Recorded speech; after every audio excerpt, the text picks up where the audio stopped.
And good evening, everybody, on this wonderful Sunday evening. Welcome to another new installment of. Oh, I just forgot what my title was. I apologize. An And you know, evening it is. I'm so used to with. saying meet your reviewer. Here we go. An evening with. And I am truly honored and humbled to have my special guest today. And it is this gentleman right here. If you'd like to say hello to the crowd. How's it going, everybody? Okay, I we am got you. Rodimus Primal. If you don't already know, I'm been on YouTube now for 10 years, making Transformers videos and um, still at it, still making stuff, just still, slower than I used to, but it's, still involved in the fandom where I can be, and it's fun times. Awesome. So again, thank you for joining me this evening. Hopefully a lot of people will be coming in tonight, and I think it will be a good, successful time. So Mhm. for anybody that's not familiar with this segment, what I do is I ask a couple questions to my guests. You guys also in the chat also can ask questions. Just remember to please keep them clean. No politics allowed on the group chat. You get one warning on that afterwards. If it happens again, you will be removed from the chat entirely and from future joining from future episodes of any segments that we do here. So hopefully this will be a great night, and we got some fun going on. So I'm going to start off with the first question here for you. So it's before becoming a Transformers YouTuber guru that you are right now, and you are like the guru of Transformers for sure. What was the first toy line aside from Transformers, that you started passionately collecting? At the time, let's see, in the 1980s, it would be, of course, would be Masters of the Universe would be the big one. Had so many He-Man figures, it was not even funny. I had you know, um, and I had Castle Grayskull. I had, um, you know, Battle Armor, both versions of He-Man, Skeletor. Pretty much every character you can imagine, and Yeah, and of course, He-Man I was was. watching the Filmation cartoon, um, on a regular basis. Yeah, He-Man definitely was one of the anchors in the 80s for sure, alongside Mhm. G.I. Joe, Voltron. I mean, like, there's so many. The 80s had so much Yeah, going on that was pioneering, that made I think our childhood great. yeah. And like today's generation, I don't think will ever understand like the feeling of what we've gone through as far as like growing up No, with these iconic cartoons. no. It's I think there was like everything from He-Man, Voltron, GI Joe, the Centaurians, if you remember that show. Yeah, There was, gosh, I mean everything. Thundercats. yeah, Teenage Mutant Ninja Turtles. Well, I definitely want, because like when Transformers ended, it was Ninja Turtles and it was Turtle Mania. So yeah, because when that cartoon came out, it was huge. And then living in was born in New York, raised in Jersey, so um, obviously we were still going to the city to like Radio City Music Hall to like see the He-Man and She-Ra Power Tour and the Teenage Mutant Ninja Turtles coming out of our shells tour. So lots of nerdy things to get involved in. What's going on then? We are New York Hunter Impressions. what's going on, Ken? We got Big M in the house. We have HK. I'm sorry if I bypass anybody. I try to get everybody here. It's all good. It's all good. Yeah, I mean, like growing up in New York, I mean, like so much that we had going on, like, and you had that atmosphere too. Especially like as you say, you lived in New York originally, and then you went Yep. to Jersey, so you were still close to the city. Mm-hmm. So it's just like all the atmosphere, like the big movies coming out, and excuse me, getting like access to like collectibles and stuff. Like that was like the mecca time period. I think that everything was just like Oh yeah, yeah, excitement everything. beyond I mean, anything. even collecting like it didn't matter what the toy line was. It's like you kind of want a little bit of all of it. So Yep. can I get a Lion-O, next to my Optimus Prime, or a the Silverhawks, or man, there's just so many cartoons that came out, then. I mean, that and then there was the cartoons that came out that were like for R-rated movies. They'd make a kids cartoon with a toy line. So Oh yeah, Rambo yeah. and RoboCop and That I got to give Ghostbusters. credit. They tried to get Stallone's voice down for the Rambo series, and I'm like, how are you going to take Rambo and make it into a kid-friendly show? And That's a it's good like, well, question. they And did. they did it. They made it work. Yeah, and RoboCop, that was it. I mean, RoboCop, I was like, okay, you can make that kid friendly. Rambo, Forces of Freedom, they made it work too. But then Yeah. you had Guy Joe and geez, what else you had? Like even the arcade games in the '80s, they made cartoons for. Like you remember like Donkey Kong and Pac Man and all those. Yeah. Well, you do know that Mario, the first voice actor to ever voice Mario, was Peter Cullen in I Saturday heard that. Night's Arcade, and I it did was hear for that. the Donkey Kong segment. So it was Mario and Pauline were actually trying to capture Donkey Kong or something like that. So it was, Yep, yeah. they had that. Oh my god! And then they had the Donkey Kong Junior one, which I Mhm. was trying to find Donkey Kong, and then Super Mario Brothers Super Show with Captain Lou, which was like that's the only person I ever saw can think of the voice. It's like, okay, if I'm going to match up Mario with somebody, it's now Captain Lou. It's either Captain Lou or, and now of course everyone thinks of Charles Martinet, but you know. Yeah, but that was some. Oh Jesus, Ken, you had to bring that up, make us show our age. Qbert, Hulk Hogan's rocking wrestling. Oh my God. Oh yeah, yeah. Hulkamania was running wild, baby. Oh yeah. I Geez, I mean, hate you, Hulk Hogan. that was between that and MTV and the Rock and Wrestling Connection. I mean, like I tell Mhm. everybody, if you were not born in the '70s or '80s, you will never experience the kind of energy that came out at a time period like that. Well, it's interesting too because like for me, I think they label me a Zennial, where I'm in that cross between a Generation X and a millennial, in my Okay. generation. So like, because of that, like I grew up with all these like cartoons like that, and then I was at the age at this right age bracket where all these like the technology came out where we switched from everything being analog to digital, and so Yeah. that we still have this like crossover, whereas some people like they were already adults by the time that happened. So it's just like a little difference in technology. Yeah. I mean, I get that for sure. I had grew up in the era that when Transformers came out, I think I was like 12 years old. And then going into the '90s, it would be like more towards, okay, graduating from high school and then moving on. And that's when like the Beast Wars was coming out and the technology for that was brand spanking new. Yep. And everybody, and at first when I saw it, I was like, I don't know if I can't betray my G1. There's no Yeah, way. that was the same way. I was And the same way. And the thing that hooked me with Beast Wars, like I mean the show itself was good, but the thing that hooked me with Beast Wars was the way it reconnected to Generation One. And right. then I went back and I was like, wait, no, this is actually really, because I thought the animal thing was kind of dumb, and I think a lot of us felt that way when we first like saw Beast Wars. But Yeah. then when you like that second season it just blew everyone's socks off, especially with the that whole agenda arc, and oh man, just that like it connected so well, and it just felt like I can't believe they connected it this way. So Yeah.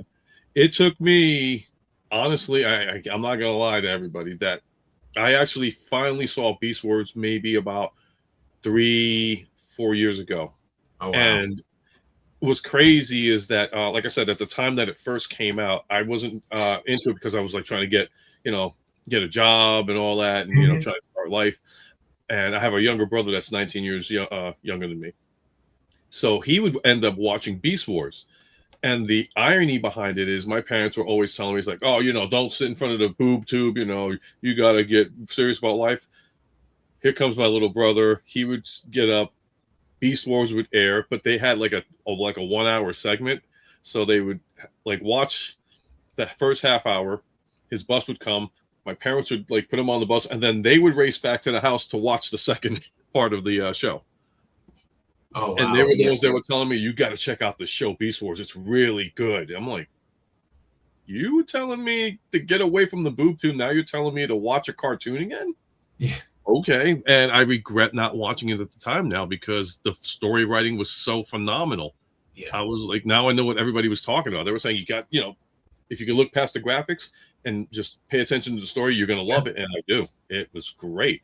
Starscream coming back was like a big hook, obviously, in season 1. I see Raz talking about that. What's going on there, Raz? Yeah. But yeah, like that, like just all those connections that were made to the original show was just like it just the way it connected was great, and the writing was good. The writing on the show was good. It's like it wasn't like, and I think that the graphics on Beast Wars, in my opinion, was better than that Voltron 3D cartoon that they made. You remember that? Oh yeah. It came out around the same time, and they completely changed the lions. Yes. And I hated it. I was like, I don't like the way this looks. I don't understand why it looks this way. Whereas Beast Wars, I saw the show and I was like, I don't like the animal aspect of things. And then it's like you see some of the episodes that like just, you know, the way that they connected themselves back to Generation 1. And I was like, I'm hooked. And at that time, I started joining like the different message boards that were out there. And, you know, it's where the name Rodimus Primal came from, was Beast Wars. So was literally born out of joining message boards at the time of Beast Wars. So. Oh wow, like the AOL time, right? Yeah. So we have the fortunate pleasure of saying we were there when the internet was born and pretty much the chat boards and all that came up. So no, I get what you're saying. Like you said, Voltron was kind of like, and I was like, for that, I might as well watch something else. The Voltron with the cars, because at the time that was the big controversy too. You had the Lions that first came out, right? And then the cars came out. And we're like, hey, what the hell are the Lions? Well, you're calling this guy Voltron. Yeah, that was a little weird. That was definitely a little weird. Like you got 2 Voltrons. Remember the Fleet of Doom? Yeah, got that. And then you found out now, like it's more discovered now. But back in the day, even too, it was like there was 3 Voltrons because I remember when I was in Manhattan, I was passing by and I was like, what the heck is this? And it's like 3 robots that stack one on top of the other. I'm like, that's Voltron 2, and never made it to the States for airing. And I'm like, I'm interested in seeing it just to see what it's about. Yeah, I don't think that it went very far because they realized that they were trying to, you know, shoehorn 3 different animes together. They did the same thing with Robotech. Yeah. You know, trying to shoehorn 3 different shows together. So, but yeah, Fleet of Doom was definitely the high point. What I definitely recommend watching is the original Go Lion. Yes. So that's gritty, violent, bloody. Like it's just like when Voltron, you know, stabs and kills, you know, one of the row beasts. He literally kills it, and it's like blood gushing out. And I never knew this either from I watched the American version, obviously. Mm-hmm. And when they killed off Sven, it was like, okay, oh wow, that sucks. And then Allura becomes the new Blue Lion pilot, and then Sven comes back. Never knew. I found this out like a couple of years ago that no, Sven officially, well, the character Sven or Shiro died, and he had a brother. Yes, and his brother came to avenge his death from Zarkon's son, and when the 2 of them fell off the building or whatever, they literally switched to a blue screen and said, "It's a good thing they fell into a body of water." Yeah, right. But it's crazy how it was. And oh yes, of course, Gotcha Man, the G-Force Battle of Planets. Yeah. So it looks like, I'm guessing the internet might be acting a little weird. I don't know. I'm still getting audio from you, so yeah. Am I like freezing or something, or? A little bit, yeah. But I'm still, like I said, getting audio. Maybe if I kill my camera, because this is the focus is on you, not me. So let's try that. And go from there, see what happens. Let's just see if that clears me out. Then it might be just me, because I'm looking at the stream, and usually I don't have like this internet issue. So, but like I said, I just picked up the higher speed internet, so I better be getting my money's worth soon. It's crazy. Let me see if I switch myself from 1080 to 720, if that changes anything. You know, I'll do that on my end too, just to see if I can go there. Channel, camera. All right, I'm I'm gonna go back in. feed just so I can see if like it's making a difference. Wow. Okay. Oh no, I just moved up. I was like, wait a minute, why am I so zoomed in? No, I guess I'm still a little weird, but that's all right. I mean, the internet looks like fine on my end. Like I'm literally looking at StreamYard from my end, and I see it's perfectly fine. So Okay. Well, guys, Ken is saying that we're looking good on his end, so I'm good okay, with that. I'll take that. All right. So let me ask you this second question. Because we had a conversation before when you were on the stream, and it was actually myself, Norbs, Patriot, and Raz, and we had started talking about Godzilla, and oh like, yeah, oh god, I remember you mentioned it as far as the movies go, Star Wars and Godzilla. Like, so my question to you is, compared to what we were growing up to now versus now, do you think that the franchise is getting better, or do you feel the franchise is at a stalemate, or do you think it's getting worse? as for what? For Godzilla, as in pertains to, you mean Transformers or Godzilla? Well, no Transformers, like Star Okay, Wars. We would like we'll start with Star Wars. Star Wars, in my opinion, is a dead brand. Ooh, okay, so that's a straight honest answer for that one. Okay. Star Wars is a dead brand to me. It's I can't I can't go back to watching it. Like I just to feel like it. Everything that Disney has done to that brand has hurt it. No matter how much and no matter how many times they try to go back and fix the band-aids, they're not going to win many fans back because they've ruined too many important things like characters.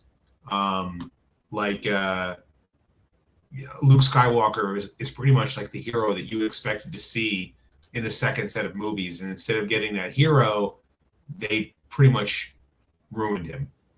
Now, Godzilla, on the other hand, is going very strong, but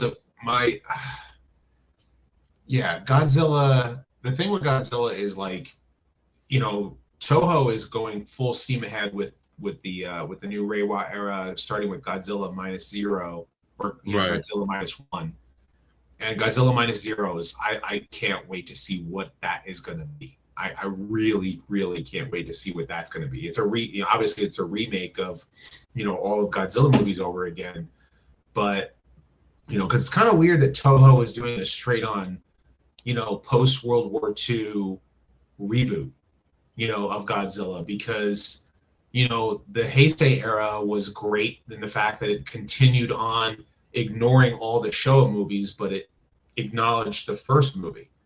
Yeah. And I mean, they did a phenomenal job. I mean, to win an Oscar finally after 75 years. Yeah. Just for, because that was just that good.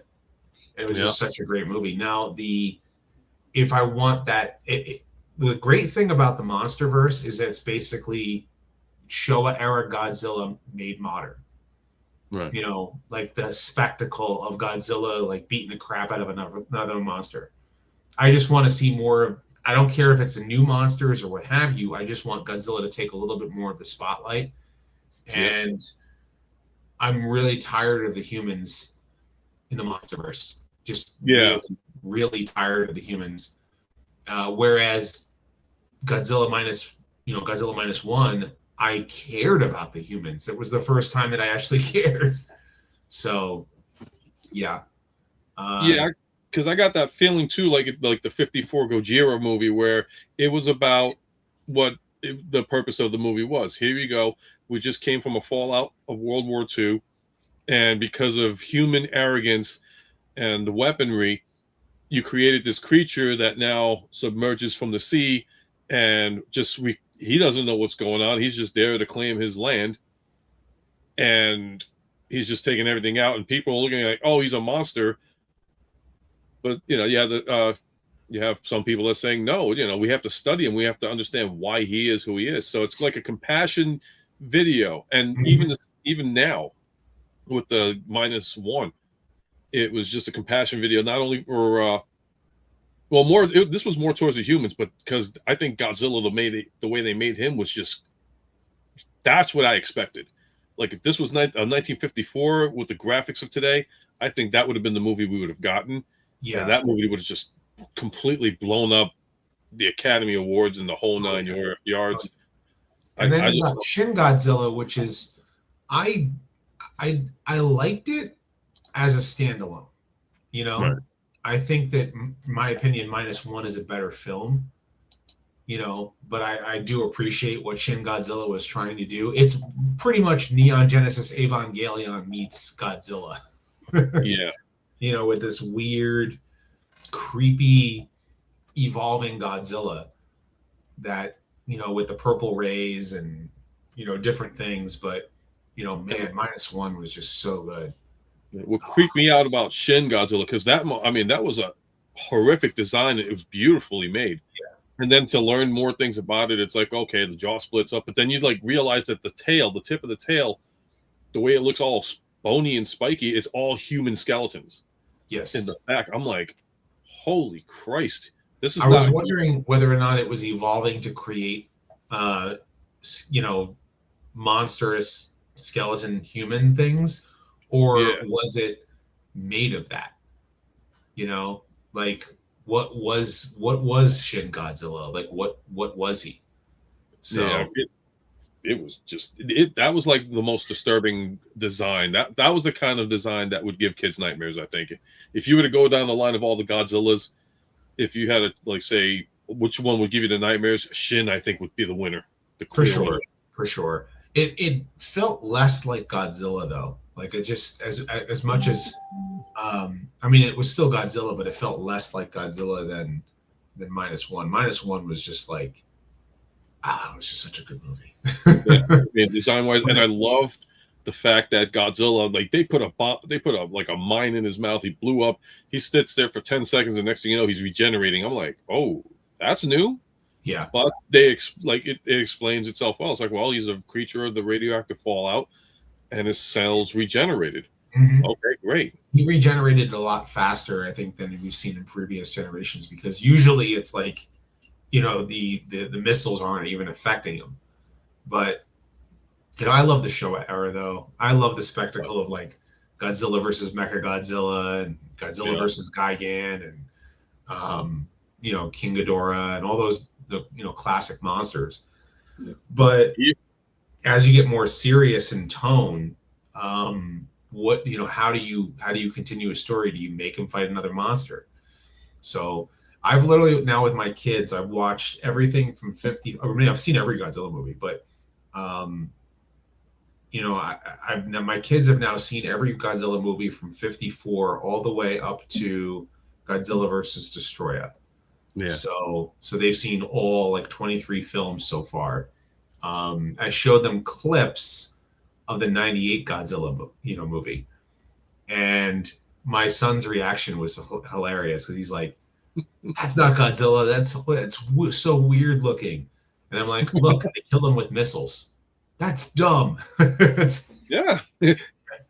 My wife loves that movie because it's got Matthew Broderick. Me, I'm like, that's not Godzilla. Because you know what? Here's the thing. I think this with every single modern Hollywood remake of stuff.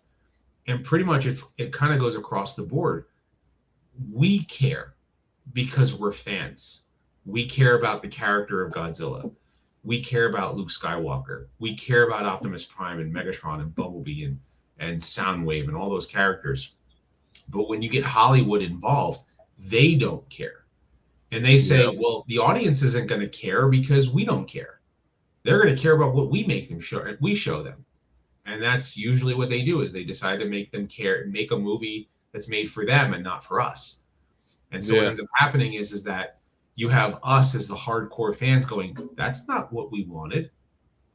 Yep. And if the movie is not good, then they're just like, you know, then it obviously doesn't do well. But then when you get something that does do well, you know, everyone goes, well, that's what they're supposed to look like. I mean, I know I can piss off a lot of people when I talk about Bayformers, but it's pretty much the same thing. Yeah. I mean, like the one thing, and it's sad too, because the one prime example that we can even bring up as well is that we finally get something good and then they yank it away from us. Transformers 1 being that example. Everybody loved Transformers 1. it was like, okay, it doesn't have Peter Cullen. Those of us who saw it, but by that point, by the time that movie came out, there you had two different problems with that. You had marketing that didn't really market it well, and two, I mean, it was also an animated movie, so there are a lot of people who are just like, they're just not going to see an animated film. But that does not really not an excuse anymore, because people will go see it. It's just that, like, I think that they'd already been burned out with Transformers movies in general. You know what I'm saying? Like, they've already been burned out by. I honestly think that the last few live action films, just even if they were good, like Bumblebee was a decent movie, but you had The Last Night, and pretty much it's been like, who really cares about the spectacle of transforming robots on the big screen? So yeah, I mean, like, the sad part is my favorite my favorite live action Transformer movie is ironically Bumblebee, because the moment you get into the first 10 minutes of the movie, thank you. You gave us Cybertron. Thank you. You gave us the Autobots and Decepticons looking like they're modernized, they're stylized, but they look like G1. Why the hell didn't you guys do this? Not only that, but after that scene, even when they came to Earth, you had two recognizable and very, very stylized looking and color-wise Decepticons. You had a yellow good guy and a red and a blue bad guy, and they were very visible on screen. You can tell which one was which. It wasn't shot from like a close-up perspective when they're fighting. The actual fights themselves were carefully crafted, and you actually cared about Bumblebee even though he had lost his voice. I hate the voice losing thing, but that's a Bayformers trope.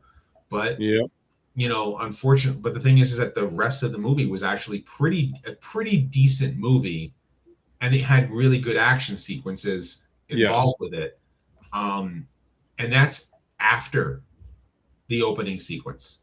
The opening sequence obviously hooked us in because that's what we wanted to see. That's what we, the fans, wanted. Yes. And then we watched the rest of the movie.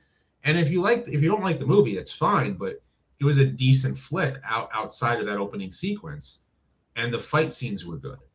Yes, exactly. And that last moment where Bumblebee is in car mode and Optimus Prime's in truck mode with trailer on the Golden Gate Bridge. Yeah. I'm just like, that's what I wanted in 2007.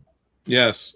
Why couldn't we get this? And there were so many times in that Bumblebee movie that I said out loud, why didn't we get this in 2007? This is me in the theater seeing the Bumblebee movie. Why didn't we get it like this in the 2000s? Why isn't it like this in the 2007 movie? Why aren't the fights like this? Man, the fights are so good. Oh man, I actually care about the character. Exactly. I mean, even still, like Bumblebee, because the one major complaint that we had, but at the time that it came out too, was the fact that he's not a Volkswagen Bug. And they had the Volkswagen Bugs, but at the time, I guess they were phasing them out. So they made him the Camaro. They made him the old school 77 or 78 Camaro. And I'm like, why? Why would you go from this to this? This is kind of wrong. But then you go to Bumblebee, and then it's like at the end, this is why he became that. Then I was like, all right, now after all of these years, I can finally, I can respect that now. It's like, okay, he had to change in disguise. They did give it to us. But I mean, as far as that you're right. That is, like, of the live action films, that's probably the best one out of all 7 of them. But I still feel like it wasn't what we wanted. No, I agree. At the end of the day, like, there was too much. Like, okay, you made Transformers for general audiences, but like, now when you're finally going to go off and make a movie for the fans, only the fans are going to go see it. Yep. And like you said, when you said, the publication, like, them not advertising it the right way and other issues, like the story itself with Transformers 1 was a great story. I know for like old school fans, they're like, well, I miss Peter, I miss Frank. And the one thing we all hate to say is like, guys, one day we're not going to have them anymore. Somebody else has got to take over the franchise. And the fact that I forgot the actor's name that played Megatron in Transformers 1, the way he portrayed Megatron it was completely different from what I expected from like Mhm. they say the Frank Welker days. But the fact that he was so passionate and so involved in just the emotions that he drew out, I actually enjoyed that Megatron. Oh, Like don't if get it me was wrong, like, I enjoyed that. I mean, everyone. I think there are a lot of Transformers fans who enjoyed Transformers One, good, bad, or indifferent. It's just it was by the time that a movie like that finally came out. And I think is I don't care if it's on Cybertron. If it's on Earth, great. yeah, But it's got to be a good story. Number one, the characters in my opinion, need to be recognizable. And I wish that they had stuck closer to the original lore. yes, They don't care about the like I that's probably where you guys look at me and go, oh, I'm a Transformers guru. It's because I care about the freaking lore. I care about the I think about like how the Transformers universe works and how everything turns and everything's supposed to work. And I've long studied this stuff because I've been a long time fan. Um so as and it all boils down to it, when you have people who don't care and they put their hands to it and it shows. And unfortunately, what happens is that when they make such drastic lore changes, the general audience who doesn't know better adopts that as being what the lore is supposed to be. And then they argue with the older fan, oh, that's not like that's the movies are like this. So the movie's the right lore, you know? And it's like, well, no, it's not like that. So, and that's something that I think that at the end of the day, why longtime fans get so upset when their favorite characters are ruined storytelling wise. Why, like, I don't know if, like, remember I said to you earlier, Star Wars is a dead brand. yes. There's reports coming out about what they wanted to do with Star Wars, the Acolyte season 2. They wanted to make Yoda covering up the crimes of the Jedi. Oh hell no. That I'm, no. Now that I'm was what really they were glad. going to do if that Now show had a second season. I mean, I tried to give it a chance. I watched the Acolyte. I was like, okay, I think out of all of the episodes, there may have been one good one, but after that, the story writing was sloppy. It was more. It wasn't Star Wars. It was just some story It being was told, but it made had on nothing. purpose to ruin the lore of Star Wars. That was Yeah, what the purpose and of it's wrong. yeah. It's wrong. It was made with this is where I fully believe that a lot of the writers out in Hollywood they have malintent on these older franchises. Well, they And I did think a that lot even of writers stems. before they even did episode 7. From what I was told, it was like you had writers that were ready to do the script, but then there was clashing because George Lucas stepping down, and you had Kathleen Kennedy involved with it, and it's like, no, I don't want this and all that. And I know they make the jokes of like, put a chick in it and blah blah blah and all that stuff. But it's like, don't ruin the lore. Don't ruin the. If you wanted to go with a strong female, guess what? You already had it, Princess Leia. If you wanted to bring in another one, I mean, break the code, bring in Mara Jade, do something, bring in familiar characters. You're going to bring in a new character, fine. I mean, it's for a newer generation, but respect the older generation, what we went through, because because as an older generation, I can turn around and tell my kid, you're not watching that. That's absolute garbage. I refuse for you to watch it. And that's what ruins it for them. Pretty and much. It ruins the actors for that too.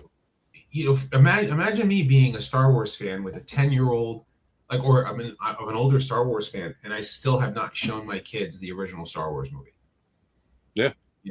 Because I feel like the damage was done that badly to the brand, to the franchise. So it's like, one of the biggest tells for me is that, like, I've shown all of G1, all of Beast Wars, and I've shown episodes of Cyberverse and episodes of Animated and Prime to my kids. And we went on the Universal ride down in Orlando. And obviously, like, Optimus Prime is there, and he is recognizable as Optimus Prime. And Megatron, they call him Megatron, so they know that he's Megatron.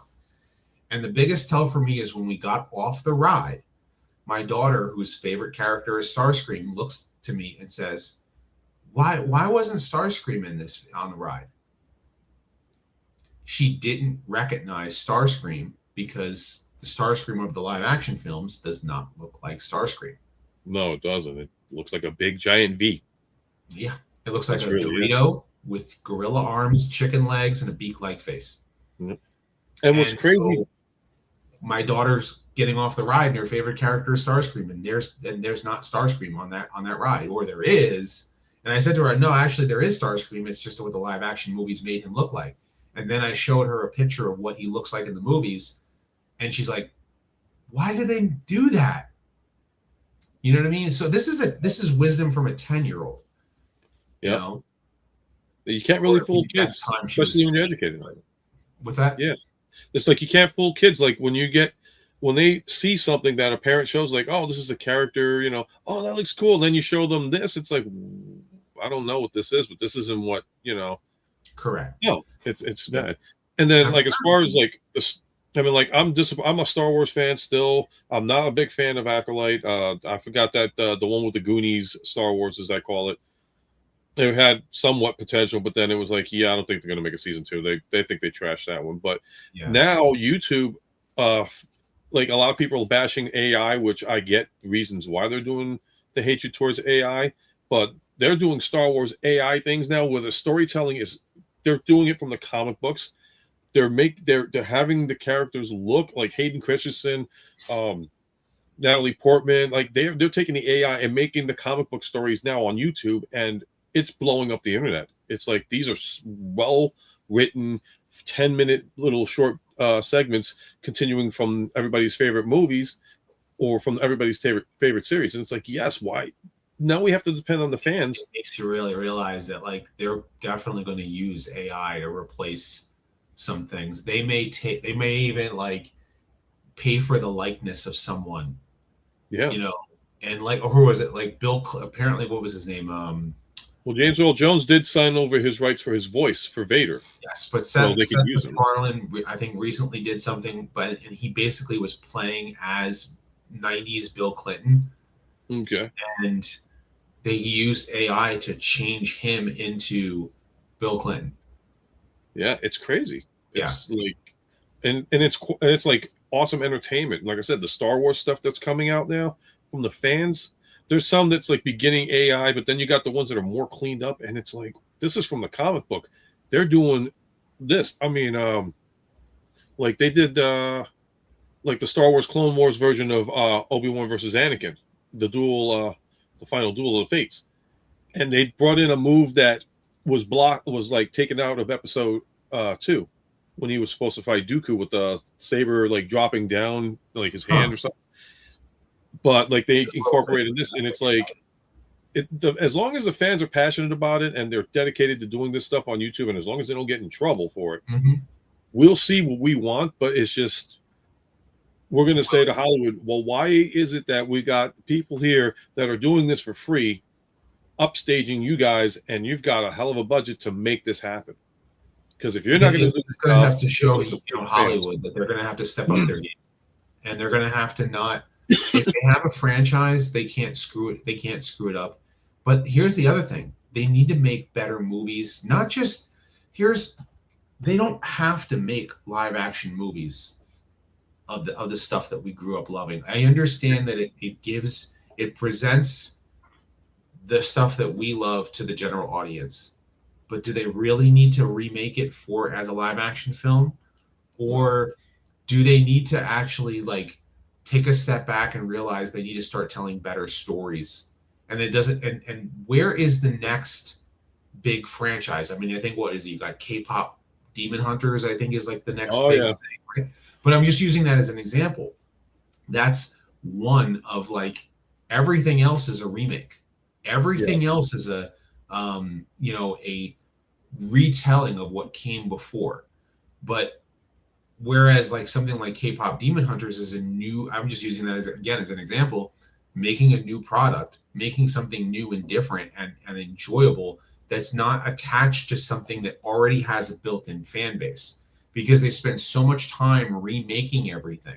And it's not just like the action stuff. It's like regular, I mean, just romantic comedies or date night movies or whatever. Like there has to be better storytelling overall. And if you're too busy trying to check mark boxes, in order to tell a story, before you can even tell a story, then you're not really opening up your story to what you want to tell. If you want to tell an historical piece, like if you want to tell about the tale of something that happened in medieval Europe, you're going to have to be historically accurate when you come down to making a movie about that. You can, change things for the fictional character that you create in that world, but you don't want to, if you're going to do a period piece, the period piece definitely has to have, some historical accuracy to it. You can't just, alter things because you have to,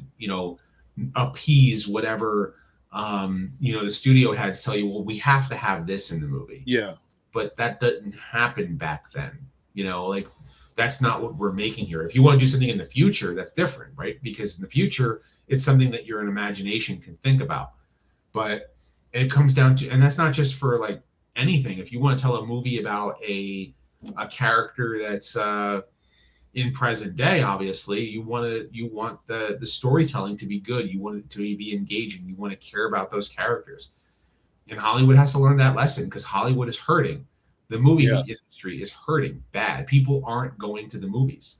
I think the two movies that I really want to see this year, Mario and Godzilla. Yep. That's it. I can't think of another movie that I want to see.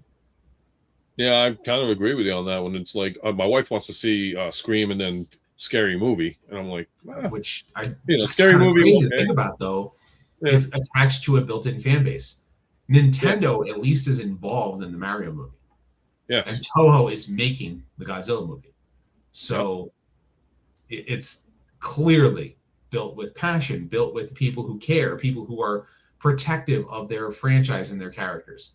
Yeah, I mean, you're talking about a company that's over 175 years now.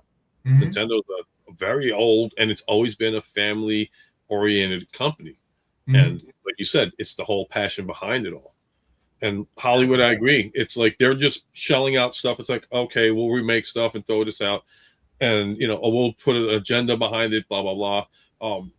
Recently, because I'm also a giant I love Star Trek, and I started watching Starfleet Academy, and it's interesting to read the comments of what people say. Oh my God, they went woke, they went this and all that. It's another Star Wars, and I'm like, whoa, time out, stop.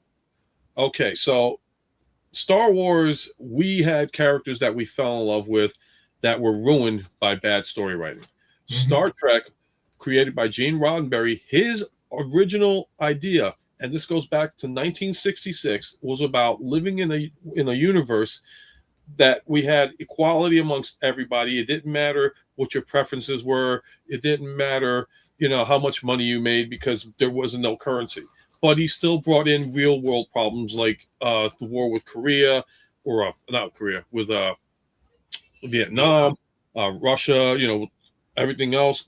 It was masked though. If you really think about it, it was masked. It wasn't in your face. It was very, the storytelling was there. And if anything that they had in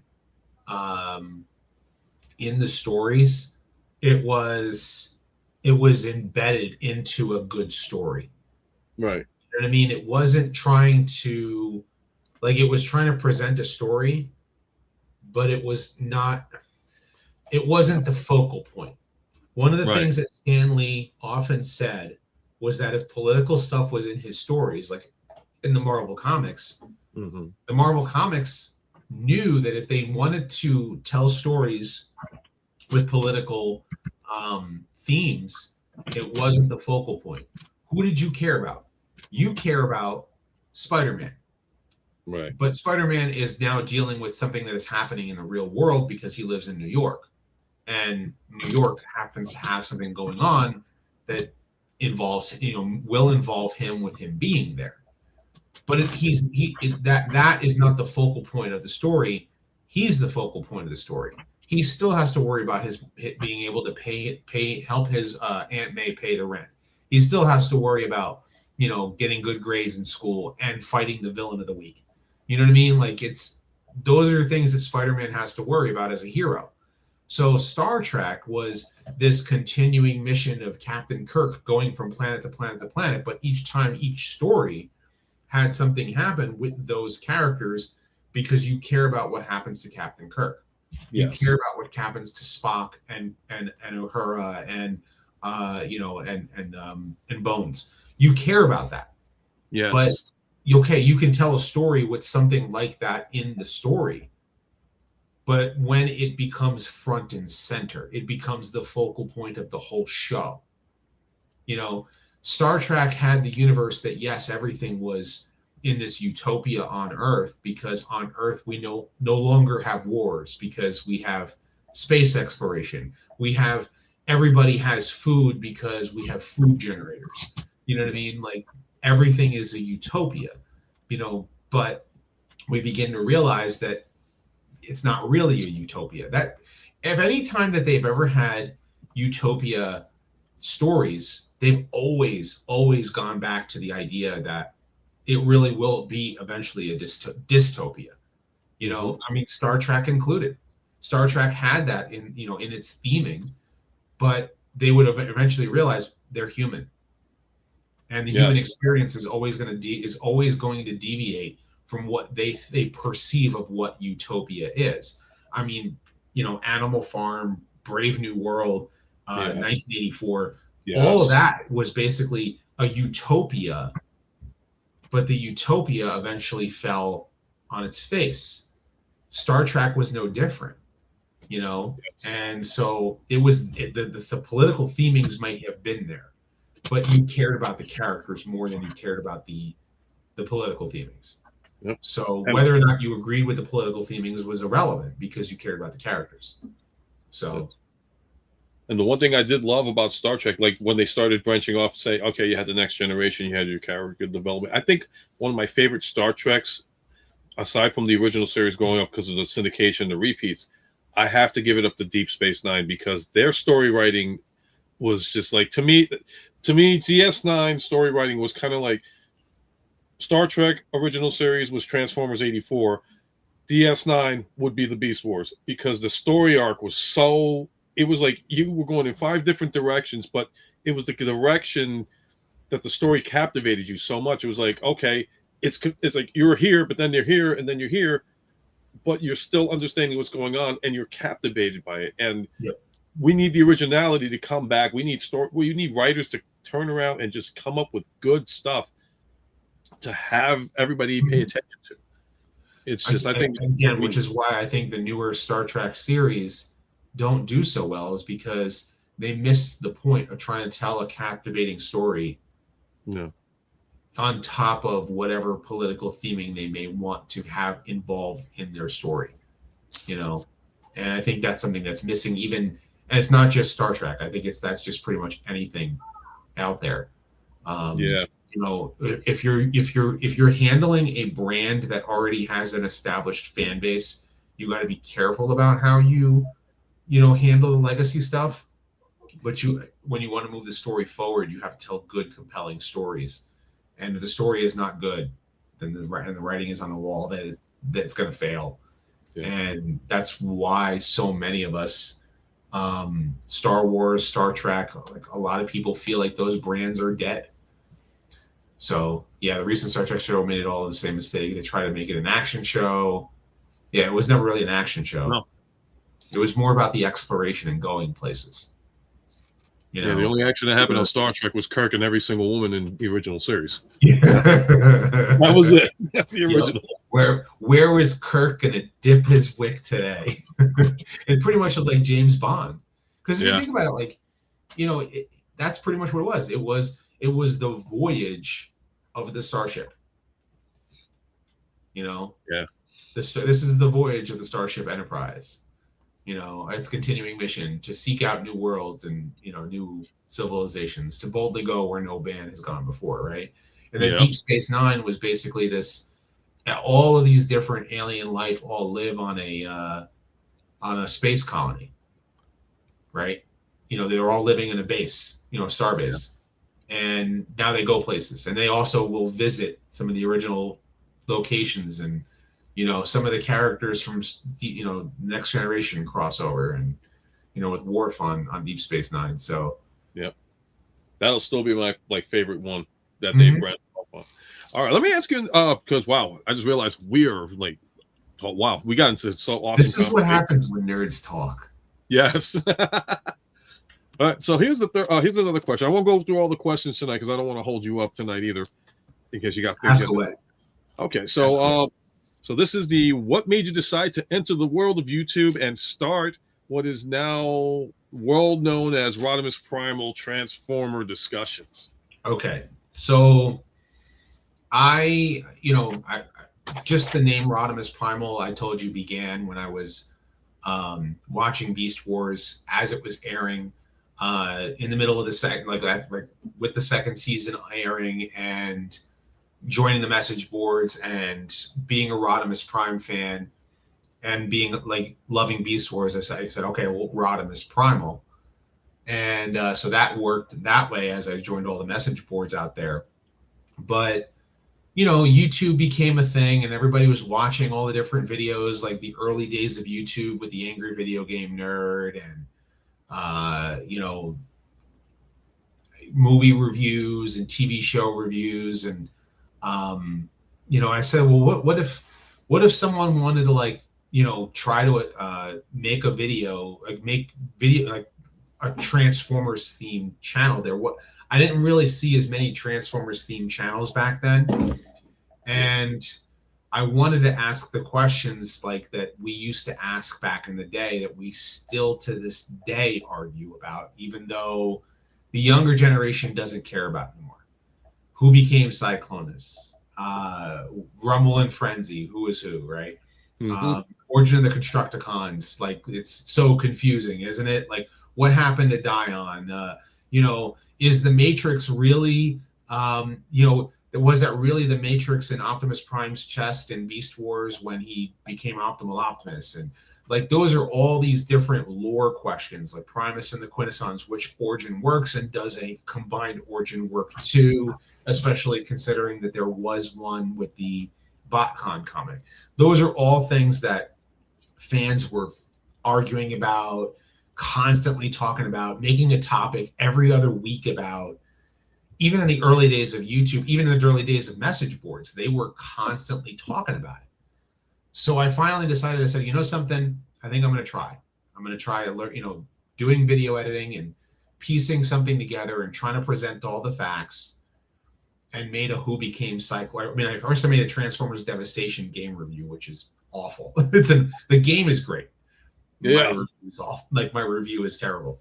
But that was like the first video that I made on YouTube. And then I decided to make the Who Became Cyclonus video and piece that thing together with sticky tape and glue and and made that video work in order to present the Bombshell side, the Skywarp side, and then put that out there. And then of course having to deal with copyright and how to work the YouTube thing around in order to be able to show what I'm talking about. Right. And from there, it just like so many people began to continue to watch that that video. But then I was trying to fix it, where I wanted Rumble and for a shared identity crisis will never be resolved. Oh, of course not. It'll never be resolved. Right? Because if you're a cartoon fan, you're going to go with Rumble is blue. If you're a comic book fan, you're going to say Rumble is red and black. So, it's really not like too much of an argument to me. Like I like both characters like as is, and I just go with the cartoon for my own personal, take. But, that's one that I never get upset about. It's the origin of the Constructicons. I tried to iron out like how that worked, and then that was the big. What's that? Yeah, that was the big one. It's like, okay, you had one story that said, for how the Constructicons came into play, and then it's like the other version, and you're like, wait a minute, you created Megatron, but then you did this, and so I'm confused. Who made who? Yeah, and I think I ironed it out pretty well. Yeah, you did. Then I eventually ironed out the whole story of how did the second season characters, where did they come from in the cartoon? I came up with a pretty solid theory that is not like, and a lot of this stuff too, with the exception, I think, of the Skywarp side for Cyclonus, because that one I directly asked Flint Dille. So like that's why I stand on that side, even though in the movie you see 2 Cyclonus robots. But the second season of Autobots and Decepticons, where were they? How did they show up in the cartoon? You know, should Frenzy have pile drivers? Technically speaking, you know what? It's kind of funny that you say that, because Frenzy, his whereas Rumble, it says that he has pile drivers that can, like, you know, bang the ground and will, you know, make earthquakes. Frenzy, his bio says that he has internal drums that create a grating sound, and that's the frenzy that you hear. So should he have pile drivers? His pile drivers are a little bit more destructive to human ears and transformer audio receptors, whereas Rumble is crashing the ground. So technically speaking, they both have pile drivers, but with different purposes. Here's a good one. Yeah. TF saying, like, his fan theory that the OG Constructicons died and that Megatron rebuilt them, the Dread Pirate Devastator.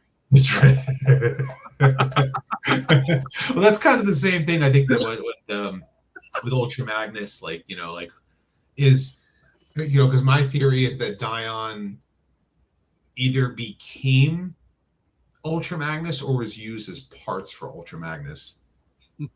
So, but yeah, no, the Constructicons, I believe that they were not evil, but they were Decepticon faction builders. Their job was to just build, you know, for the Decepticons. That's why they have the Decepticon badge, but they weren't programmed for conquest. They were built for construction, you know, which is why they were able to befriend Autobots, which is why they built even building the frame and body for Megatron. You know, they were just builders. Yeah. So Omega Supreme, you know, obviously was friends with them. But when Megatron finally started his conquest, he used something to reprogram them for him and turn them into his personal, you know, weapons. Now, as to what happened after that episode, it says that in that episode that they fled on a starship. Well, did they come to Earth? You know, or did something happen to them and then their sparks end up getting put into new bodies? They were worth the time that we spent building them here. Right. So were they rebuilt? Maybe they were rebuilt. But according to the episode, The Secret of Omega Supreme, it doesn't really work that way. So trying to catch up with the questions here. Okay. TF saying, it says, like, I think Dion became Ultra Magnus, but lost identity as Dion when Alpha Trion rebuilt him off camera. Yeah, I like to think of it that way, but I mean, Hasbro's official answer is that he was a legit casualty. But, you know, that's why a lot of people say, like, did he become Ultra Magnus, or was it just wasn't rebuilt in any other character? So it's, you know, one of those that you have to, like, kind of use your imagination. Good Megatron quote right there. That's something I think that should be a good topic of discussion. What Transformers quotes do you use all the time? Yeah.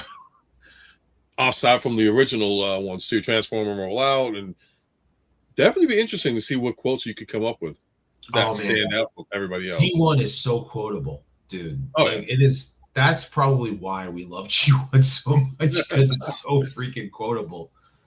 Like, there are a lot of Transformers lines that in that show that I quote, like, regularly. You know, are you either lying or you're stupid? Yep. I'm stupid. Gotta love Starscream. Miss Chris Latta so much. That voice could never ever be duplicated. I mean, people have tried, but there's only one Chris Latta, and he will always be engraved as Starscream and Cobra Commander. For sure. So okay, yeah, that's how it came about. So I started making those videos, and then eventually evolved into making news videos and retro, and the turning many of those old school discussions into retrospectives. Because the idea behind the retrospective is like, okay, well, I'm covering the history of the character, because eventually, you're going to run out of old school topics that people talk about, but you still want to cover the history of stuff, and you want to explain things a little bit more too in a lot of detail, and that's why the heavy detailed retrospectives grew into so much. So That's interesting. Quentin saying like he's thinking that when Orion Pax went to Optimus Prime, whatever leftover parts were used to make Ultra Magnus, I always thought it would have probably been made for Ironhide. It would have made sense, but if you watch the episode War Dawn, who was there? Who was present? Right.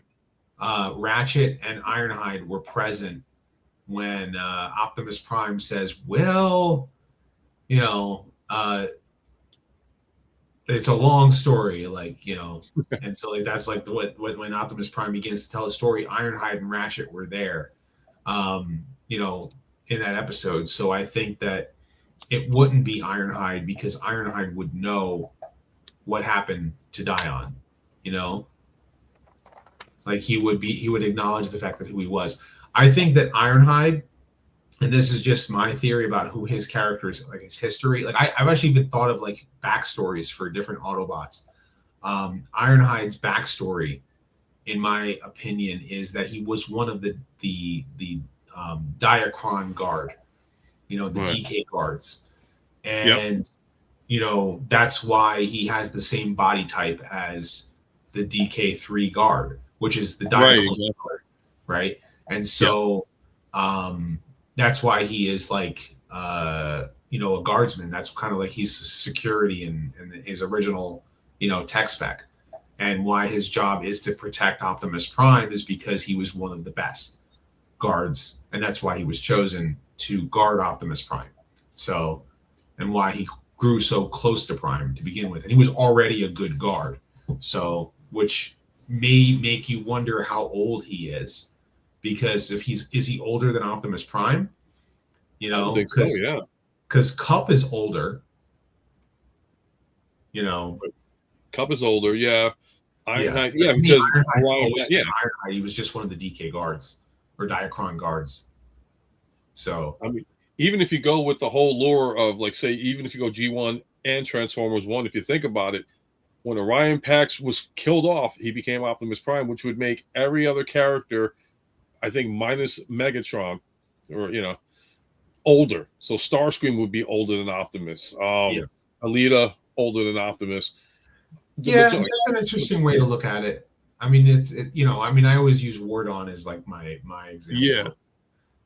Origin of the for origins of Optimus Prime. I prefer that origin. I think War Dawn is, in my opinion, the best origin for Optimus Prime. Because think about this: what was Orion Pax's job on Cybertron? He was, I believe, he was supposed to be like in charge of the archives and all that stuff for Cybertron. Yeah, the library. Not in G1. But I thought he was more like a loader, he was like a grunt worker. He was a warehouse worker. Yeah. You ever work at UPS? I mean, I've never worked at UPS. But I know people that work for UPS. I have worked in warehouses, and it's like, how do people do this? When you first start working at either FedEx or UPS, where do you start? So at the bottom. And where do you start? Where do you go? Where do you begin working there? In the warehouse. Oh, jeez.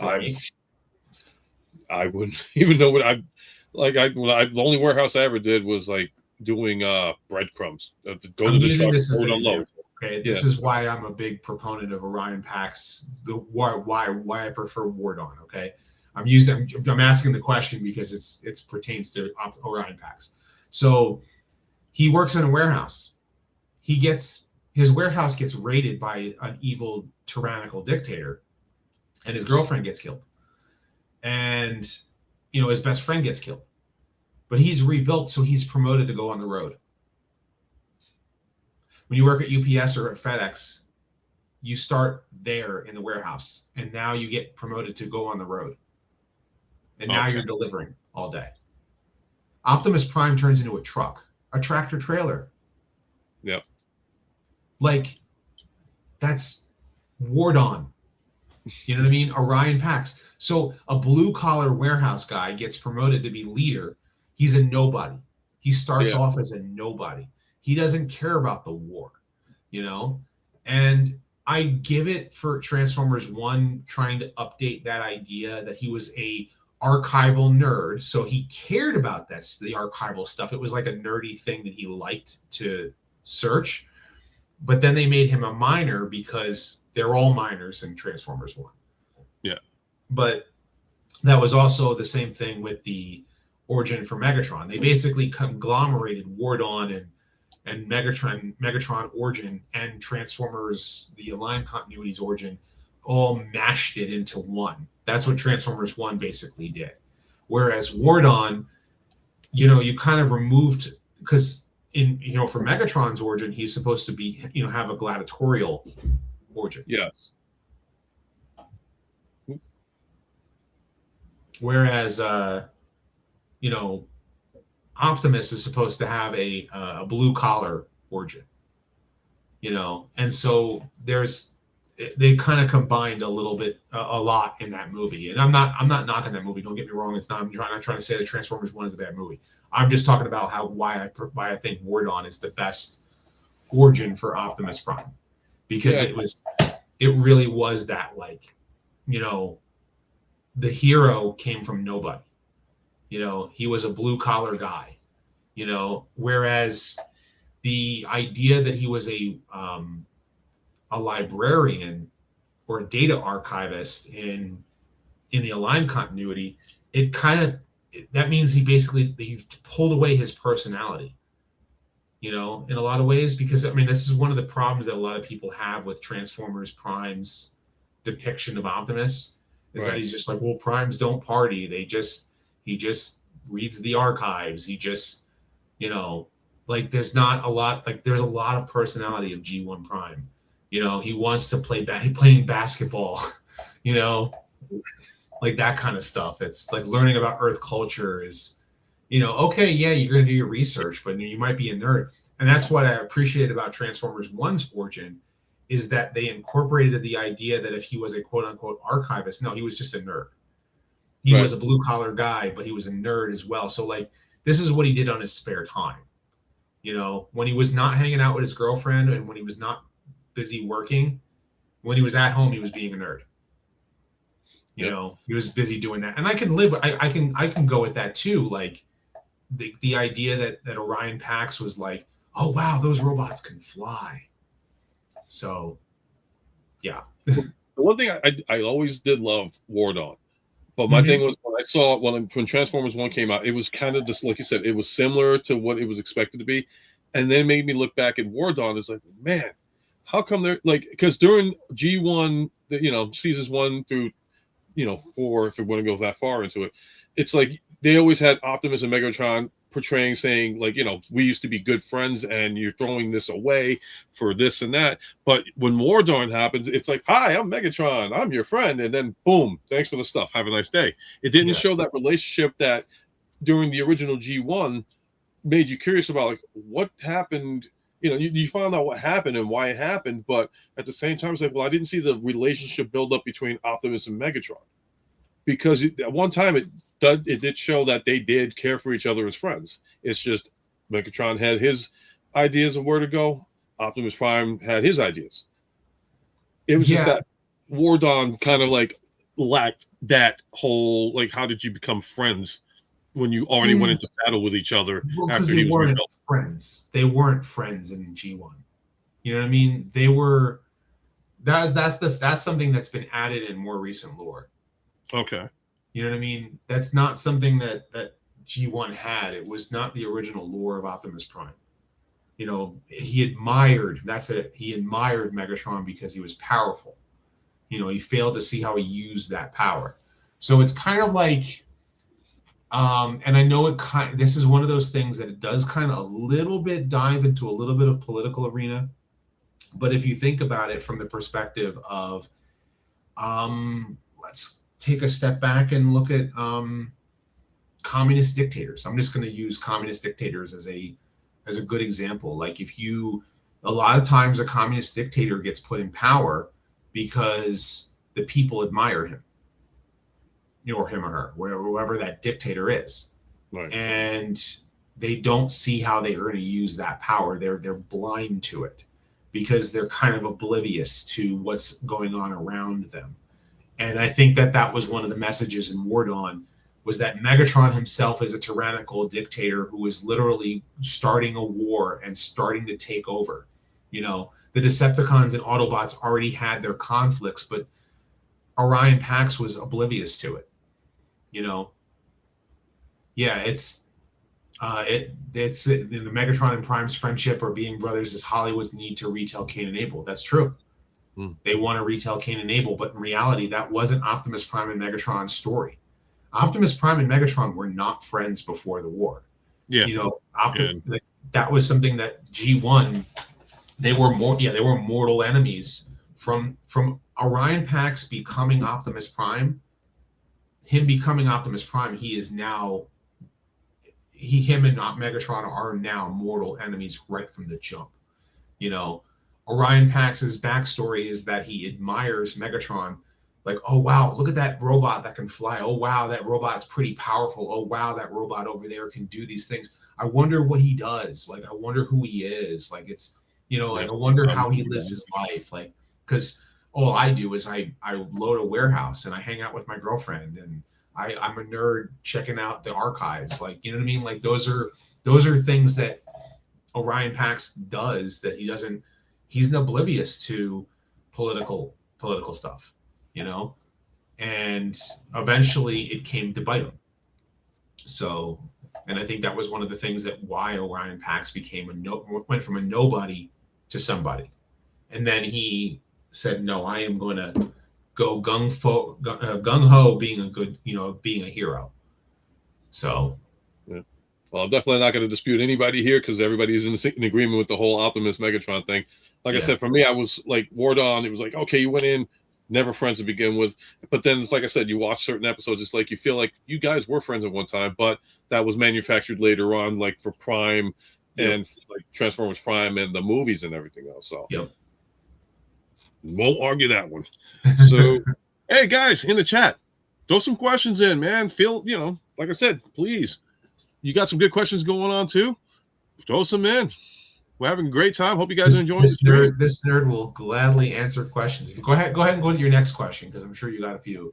Okay, I'm just making sure I don't skip over, do the same thing. All right, so this one was actually something that TF Angie helped me out with. So I wrote down. So aside from being shown in the Transformers the movie Apology Tour clips that recently came out, did you feel that the one of your biggest highlights of being a YouTuber was being on the History Channel's The Toys That Built America Season 3 first episode, to anybody that wants to check that out? Yep. Or did you feel there was something you felt even bigger than that? So was that your highlight, or was there something even bigger than that? I think if you were to ask me now, I mean, for me, maybe just because like I look at myself as a regular guy when I go to conventions and stuff like that, like and I meet a lot of the fans at a convention, and whether they're just Transformers fans and I'm just talking Transformers and they go, wait, you're Rodimus Primal, that's surreal to me. But I will say, utilizing my knowledge on Transformers for the History Channel and for them to have so much information given to them was definitely a huge highlight for me. Definitely, because it said to the rest of the world, like, hey, this guy knows his stuff, and I'll tell you exactly how that came about. Was the fact that I interviewed both Bob Budiansky and Jim Shooter. The History Channel they didn't want to spend too much money. Right. So they were going to get somebody, they probably wanted to get like toy experts and people who knew this stuff, but they were doing their research. They were trying to bring some people from the industry, but I'm guessing that they didn't want to spend as much money on asking too much of Jim Shooter and Bob Budiansky. I don't know how much if they charge money for it, because they didn't really pay me anything. They just say, they paid for a plane ticket and hotel stay. So this way that I can get brought to the studio and record my interview. But they started off as like, we watched your interviews with them and you knew stuff that they didn't know, because you keep up with this stuff, right? So then they interviewed me for an hour over Zoom. And I just, went over the history of the brand, the stuff that I know, all the stuff, the research that I've done. And then I took my G1 Megatron toy out of my bin over there. And I literally took him and I showed him the rub symbol. And I rubbed the rub symbol and said, so the real reason, because the whole theme behind that episode was GoBots and Transformers and how Transformers won in the end. So, like, how do you think that Transformers beat the knockoffs and stuff? And I said, well, there was that commercial where only we can do that. And I said, you got to see this commercial. Like, the whole commercial was about the rub symbols. Do you know what rub symbols are? No. I went and got the Megatron toy and showed him the rub symbol. And the exact reaction was, so you put your finger on it and you put in, and as you press down, it shows a symbol. And the guy literally on the interview went, wow. So when you watch that episode and they have actors, they have the people who are playing the people who work at Hasbro, like, right. Hassenfield and, Orenstein, all those people who are there, he had a Titans Return hard head. And so it didn't have a rub symbol on it, but he put his finger. So when you put your finger on it and you rub it, it shows the faction symbol, and that'll show that it's a real Transformer.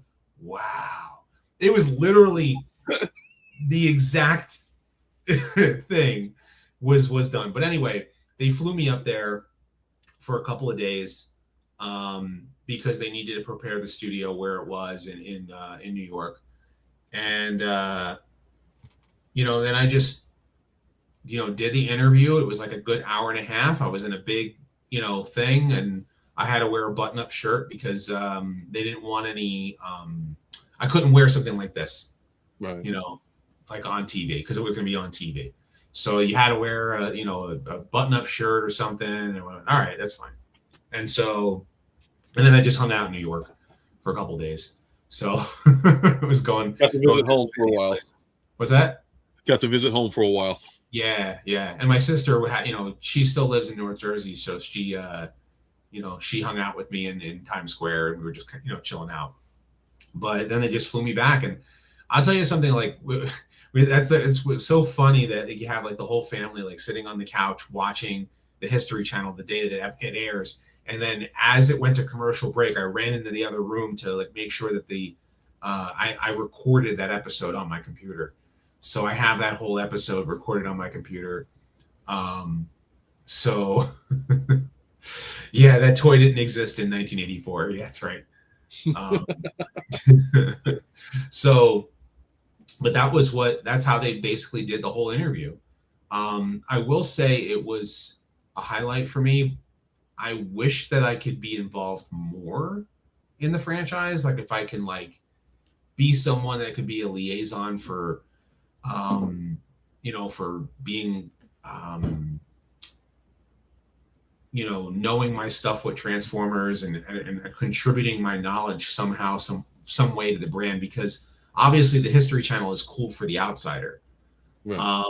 The other thing that was cool, so I'm another fan, just like Ben Yee, because Ben Yee was actually a story consultant for Beast Wars.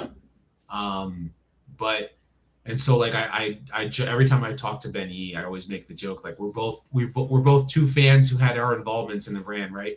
Because Transformers Cyberverse. So I was doing reviews for Transformers Cyberverse as it was airing. Yes. And so in one of the episodes, they actually in Cybertronian, I looked it up too. I know where you're going with this. I actually looked it up. They had in Cybertronian the fans who were doing reviews. We love you guys. Like that was what it said in Cybertronian. And so that had to be cool. It was like, that's crazy. Like I'm actually in a Transformers episode somehow, some way. But hey, like those are two really cool surreal moments where like I got added to something that's for the brand, and I'm very appreciative of that. So And what's crazy about that too is that episode. I didn't even like. This was even before you said anything about it. I just happened to like have the alphabet for Cybertronian, and I was like, oh, okay, I'm gonna write down and see what it is. And I said Rodimus Prime. I was like, oh shit, does he know? He has to know that. It's got to be there. Well, I'll be honest with you. I didn't know that was going to happen until it aired, and then someone took a screenshot of it, and they were like, "These are the names." I went, "Oh, wow." Yeah. So, yeah, I didn't know that was happening at all. It was obviously done by the makers of the show because they were appreciative. And so, whenever I see the voice actors for Transformers Cyberverse in person, Jeremy Levy, Jessica DiGiovanni, and Dick Terhune, and I think even Travis Arts and what's his name? Scott Andes, I think his name is the guy who played Shockwave in Grimlock. Okay, yeah, I think it is Scott. Right. I gotta look it up right now. Those folks there, like they see Rodimus, what's going on? Like they'll call me out. See, you don't need the History Channel. You are like so renowned. YouTube, like honestly, like if you got it in the States, it's like okay, we know you, but like YouTube. It's world renowned. People from all over the world that have gone to the conventions that you probably met at the conventions and all that stuff approach you. And like my first name. So yeah, I mean, it's like it must be insane to have everybody come up and just you're that iconic in the community. I don't think of myself that way though. I really don't. I'm like when I first met you there at Baltimore, which was my very first con. I was intimidated with meeting a lot of people. It's like, oh, I got to, across the screen, it's a different thing. But then it's like, wow, they're here. And I became like this shy guy all of a sudden. It's like, I'm like, I'm not worthy. It's like Wayne's World with Alice Cooper. We're not worthy. We're not worthy. Yeah. And, maybe because I'm a little, like whenever I'm talking to people, I become a little bit more extroverted and I'll just like chit chat away and talk, like a nerd, like as I am, that's probably why I come across so approachable. But yeah, I know for a lot of you guys, like you see me that way and I'm like, I don't think of myself as that important. You know what I mean? Like I feel like a Rodimus in that respect. Like I'm really like, I'm not Optimus Prime, and that's a lot of times I feel that way as a person, like even like as a person who's important for the Transformers brand that way. Like I don't think of myself as that important. I don't try to, oh, do you know who I am? You know what I mean? I never ever wanted to be like that, so. Yeah, no, you did not come off like that. Like I said, I was the one that was like, Star kind of deal. And then I got to know you and everything else. I was like, wow, I felt comfortable talking with you. And, the fan lore, I've seen other people come like, having the same reaction as me. It's like, oh my God, I'm meeting him. And your attitude towards it is like, hey, I'm just a regular guy like everybody else. I appreciate what you do, appreciate the fans and all that stuff kind of thing. And it was like, you are that awesome. And even meeting Deluxe Baldwin and Patriot Prime is funny. And Raziel Kane, I love him. He's like the Canadian brother out there in the community. And like, I forgot what we call it. We have a nickname for Raz. Like it's oh man, what did we like? It's like I don't know if it was like, oh man, you got to ask Bert because Bert came up with a funny nickname for him. So, but we love Raz and everybody. Like it's so funny too because like when you're putting names to faces, like you're just like, oh, I'm Ultra Megatronus, or oh, I'm New York Hunter impressions, or oh, I'm like, oh, hey, how are you? Like it's cool seeing a name to a face, but then when I see you in person, it's just like I know you as a person. Like that's just kind of how I am. Like it's just I almost disconnect your YouTube name from who you are. Like it's see you as a person. Like I'm not putting you down, but like just what I'm saying. Like it's no. And same thing for myself. Like it's just like, hey, I'm just an average guy. So like it. And that's what I got to remind myself. Yeah. I think that's kind of how I wish more celebrities were like that. You know, Yeah, because I just don't like to approach anybody and be like, like it's cool. It must be like it must be a cool feeling to get that geeked out kind of thing, but at the same time, you're like, tone it down a notch. Hey, it's okay. And you don't want to have somebody like I don't want to ask stupid questions. I don't want to approach, like that kind of a person and all that stuff. It's like, hey, let me get to know you and all that stuff. People click, people like have their groups and all that stuff. And I've always been the type of person where it's like, I'll click with you, great. If I don't, and we're still friends, I'm happy with that too. I just don't want you to feel that I'm going to be that annoying one that, you do me a favor, just stay the hell away over there because, I've never wanted that from anything. I just like help build the community even stronger because there's acknowledgement. I mean, I've met, it's so weird. Like when kids come up to me, you know what I mean? It's so like, it's, like, or the person comes up and it's like a mom and he's like, my kid's a really big fan of you. He's a friend. And then I come over to him and, it's like so weird. Like, I'm like, who am I? You know what I mean? I'm just a guy who makes videos on YouTube. Like, that's kind of how I view myself. It's like, but then again, I'm utilizing the fact that I'm a super nerd who made my Transformers knowledge, like put it into video format. And then I'm doing research and making all these videos. So, and it takes a lot of time to make, a lot of time. So I appreciate all the people who appreciate watching. Yeah, my dad coming up, when we, I think it was before we moved to Florida, my dad, I remember I brought him to a couple different conventions. I brought him to New York Comic Con. I brought him to, to RetroCon in Pennsylvania. And, and then I think TFCon in Baltimore and everything. And then obviously like, hey, I'm also going to the ones here in Florida too. And so he enjoys going into it as well. Like he loved RetroCon because like, whereas I'm like meeting all the voice actors for Transformers, he's sitting there going like, there are toys for the characters that I love. Cause he's a Star Trek fan.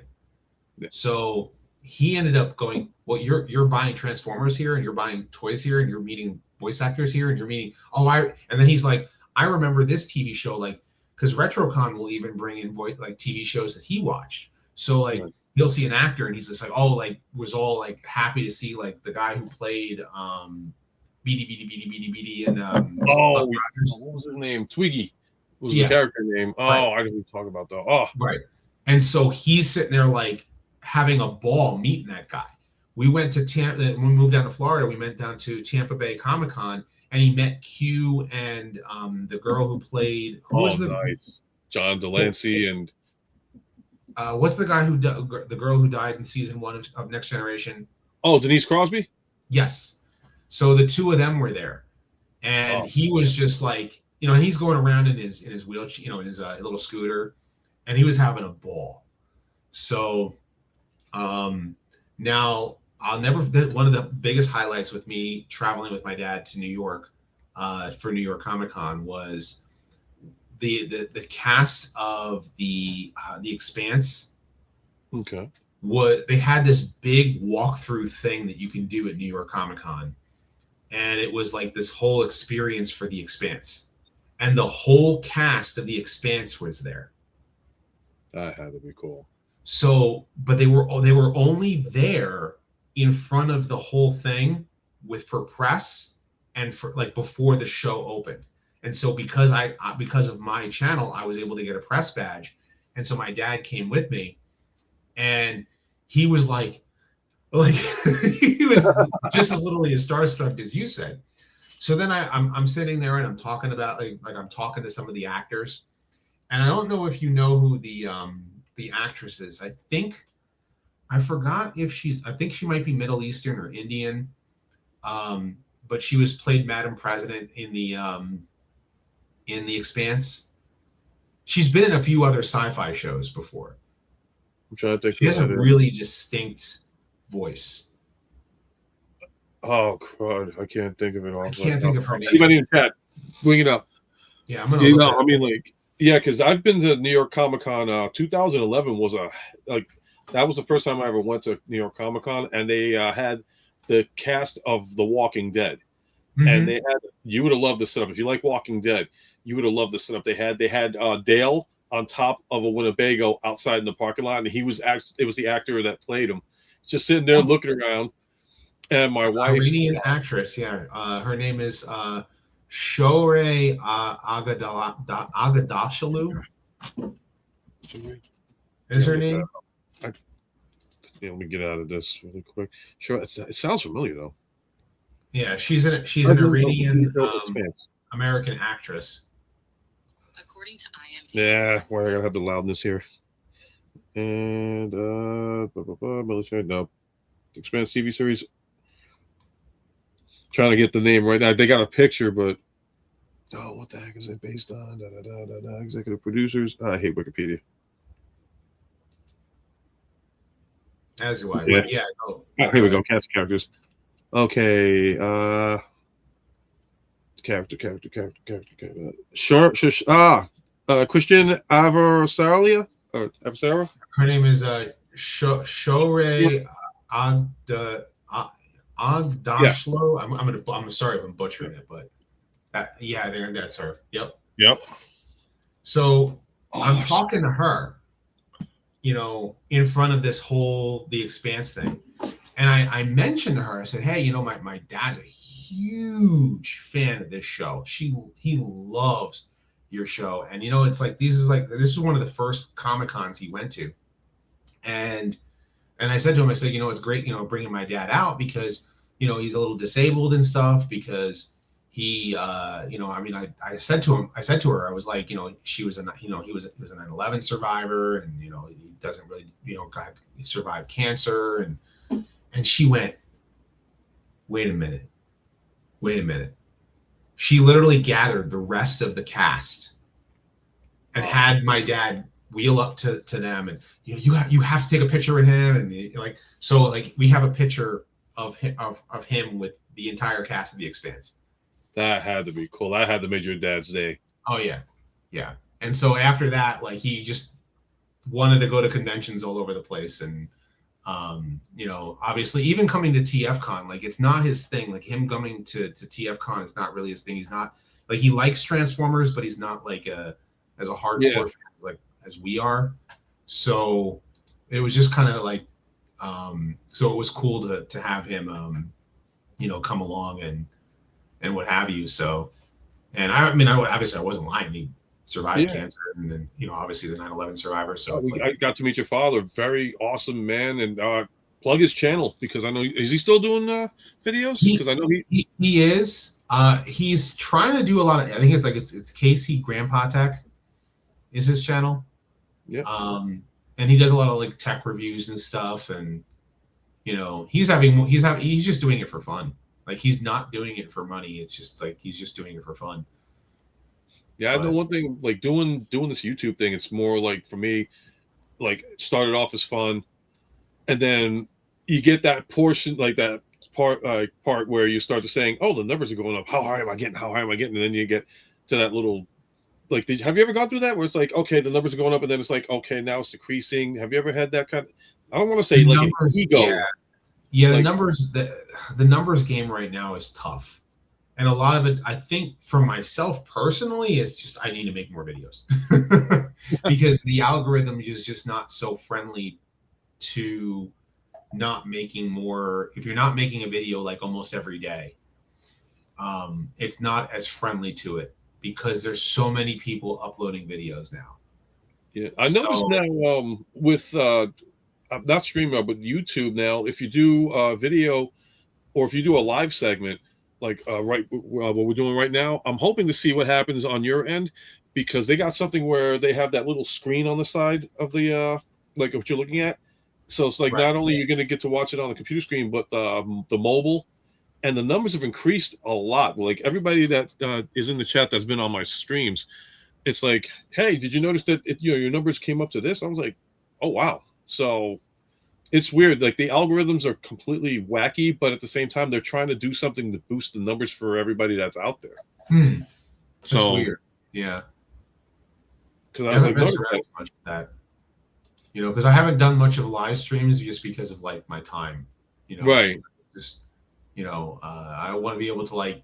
A lot of times I'm trying to like make a video, and like I have to take the time to edit it and make it, and figure out what I'm going to say, and not my ums and ahs and thinking about like this or that. So like I try to edit it and try to make it a little bit more professional.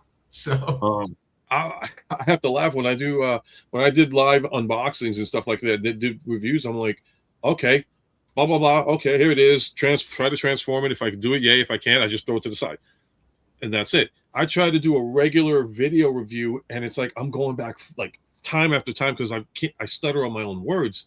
I'm like, why is it so much easier to do a live unboxing versus an unboxing of recording? It's like crazy how to do it, and how you guys do it all the time. It always amazes me. I have to like actually like open up some of these transformers and open and review them for sure. But yeah, I didn't really realize that. Holy crap! Yeah, 2026 is going to be the 25th anniversary of 9/11. I didn't realize that. Yeah. Holy crap. Oh, TF, I wanted to ask you, what is your favorite Optimus Prime figure of all time? Of all time? That's a good question.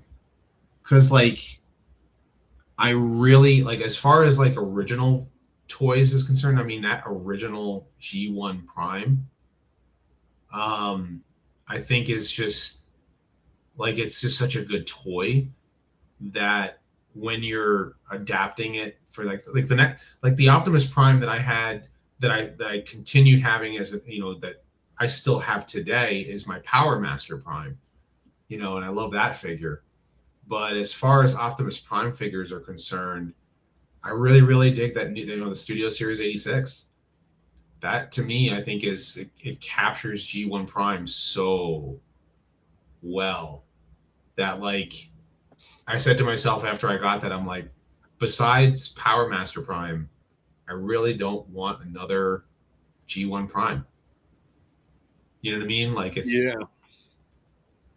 Now here's a crazy thing. Have you like ever thought of getting the KO Studio Series? Because they had released another one and it actually came with like the Megatron arm, the Starscream head. I saw that. Nice. I want to get the Nemesis Prime one. Oh, geez, here. I don't normally do this on the interview stuff, but if you're wondering if it's worth buying, the answer is, I mean, honestly, minus the Decepticon logos on it, but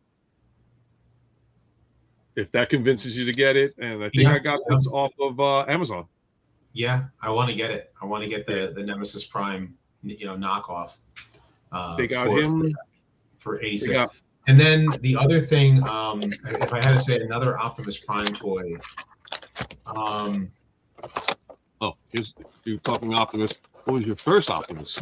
You said Power Man. G1 Prime, but it broke, and then I got it replaced with Power Master Prime. Let's see if anybody else has got some other stuff here. There's bring up some other comments. The only thing that must be the internet. That's weird. Oh no! This comment, he's like he does a lot of restarts when he starts filming new videos. Oh yeah.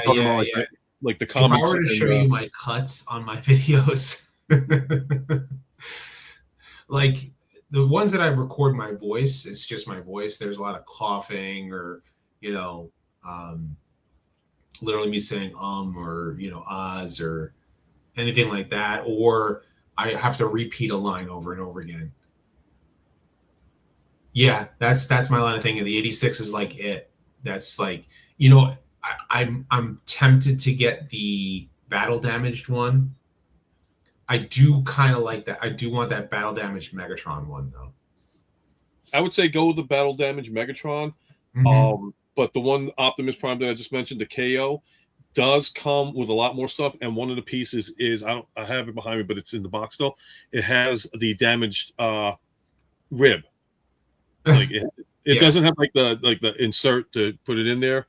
But like I said, for the price that they were asking, you're getting a lot more versus what they're going to ask for the Optimus Prime for Studio Series 86 Battle I want to order the KO for Megatron 2. I'm thinking of, because I'm still waiting on my pre-order for 86 Megatron. You haven't gotten that yet? And that thing's been almost a year. Oh my God. My pre-order has been delayed that long. Jesus. We gotta find a way of getting that guy to you. Yeah, that's literally how I've been just been sitting here waiting on it. In fact, I actually want to take a look and see if the order, the way to tell is if I can take a look now and see if my order is Yeah, because you know what, I got it right behind me anyway. And like I said, they're asking like the same price for the KO than they are for this Optimus Prime, and I ended up getting, and like I said, it has so much more. Now this is becoming a toy review. But like I popped in the windows for the cell shade. Okay. And then and he also comes with another trailer, which is awesome. And I'm going to zoom in really quick to show you the rest of the hopefully nothing falls out kind of thing. So let me see if we can do this real quick. And my apologies, guys. But yeah, all those parts. Yeah, and like I said, this red piece right here, that's the battle damage segment. It comes with the fan that you can put to cover up the hole in the back of Studio Series 86. Okay. Battle damage masks, Starscream included, the wings. So you have more than one head there. I'm guessing that you have the season 2 head. Yeah, I'll see if I can. I don't want to. I'm going to try and put on the light without blinding everybody. So I don't know how. Because if I take this out, it's going to. How's that? Cool. You can pull it back now. It's okay. I didn't want to blame, but for the money that they asked for this guy, and I actually got this recommendation from New York Hunter, and he was like, it's really good. You should get it. And I was like, all right, I'll cave and see what happens. And I don't regret getting it now. And for the money that they asked, you're getting all this stuff, and plus, like I said, the battle damage head and the rib. I think that would be probably the best way to go if you already got Studio Series 86 to regular. Yeah. I mean, I have the 86 Prime, and I'm like, I want the Nemesis one. That's really the one that I want. Like, it's like the other stuff is nice, but I think I'd rather just go with the knockoff Nemesis for the purpose of it being Nemesis Prime. Because think about it, it is a knockoff. It's already like, you know what I mean? Like, it's already. Yeah. I'll tell you, the tolerances, like compared to the regular one, the tolerances on the Nemesis is a lot tighter. So you'll have a little bit of a fight for it. And if you, like I said, the KO one came with the trailer, so I'm debating on painting that trailer for Nemesis Prime and slapping a Decepticon symbol on that one because that actually might not be a bad idea then. Because it's like I also got the ABS casting for a different head for Cup. Yep. And I also got the head for Sandstorm because I didn't have any prop QC issues with my Sandstorm figure, the Legacy Sandstorm figure. So I just, the head itself was the toy mask. So I was like, I kind of want the cartoon head. And so I ordered the head as well for that. And I'm thinking about doing the same for some of the Transformers too. It's like these guys are making better heads than Hasbro is. Yes. So who the heck did I because we're speaking of Cup. Like somebody sent me, I want to say Rico Red Star.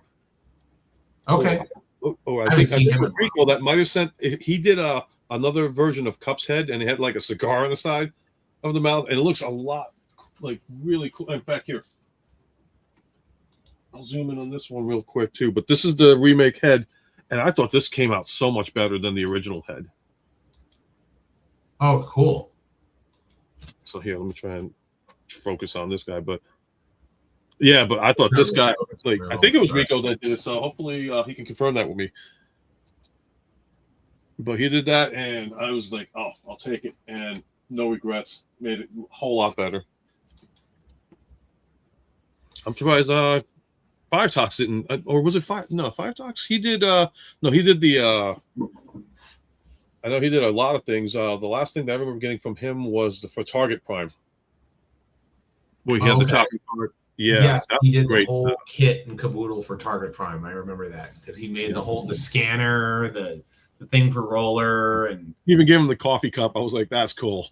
he's like, you got to get it. It's like, so he just went all in with it. So, TF, but man, no, have a good... I had to get the cartoon. I mean, the better head sculpt for Cup and the better head sculpt for Sandstorm, and I kind of want to do the same thing for some Transformers. I want the upgrade kit for the Constructicons because the DNA kits. Yeah. Because especially Bone Crusher. Bone Crusher is those stumpy little arms. That's like one of the big things that I didn't care for with him. So it's kind of crazy how much we have to go through upgrade kits for these toys to make them look as good as they need to look. Yeah. Yeah. And it's really bothersome. Really bothersome. You end up spending like almost double the price than what you're paying for, and it's already with the inflated prices. But let's talk about something else. Yeah. Pricing. All right. So here's an interesting question that I did write down because I was trying to come up with some good stuff. Like so this one is if you didn't do Transformers discussions on YouTube, is there something else that you would have done on YouTube if you had the opportunity? I might have done a lot of retro games and movies reviews, and then just talk nerdy stuff. I probably would have. I mean, I do have a channel that was trying to do that, but trying to balance that with Transformers was a challenge. Because I've always been curious to say, like meeting everybody that comes into the streams and all that stuff, and like we're dedicated to, like, we know everybody's like, okay, he's the guru of Transformers. This guy's dedicated to Locked In, and I've always said to myself, I've heard minimal conversations of stuff from the past, and I believe there's more to it. So like I always try to extract out more out of people. Like, yeah, it's not just about Transformers, is it? And people are like, no, like, I'm into this, I'm into that. And it's like, cool. And it's another side. Yeah, I can go on long discussions about Godzilla, about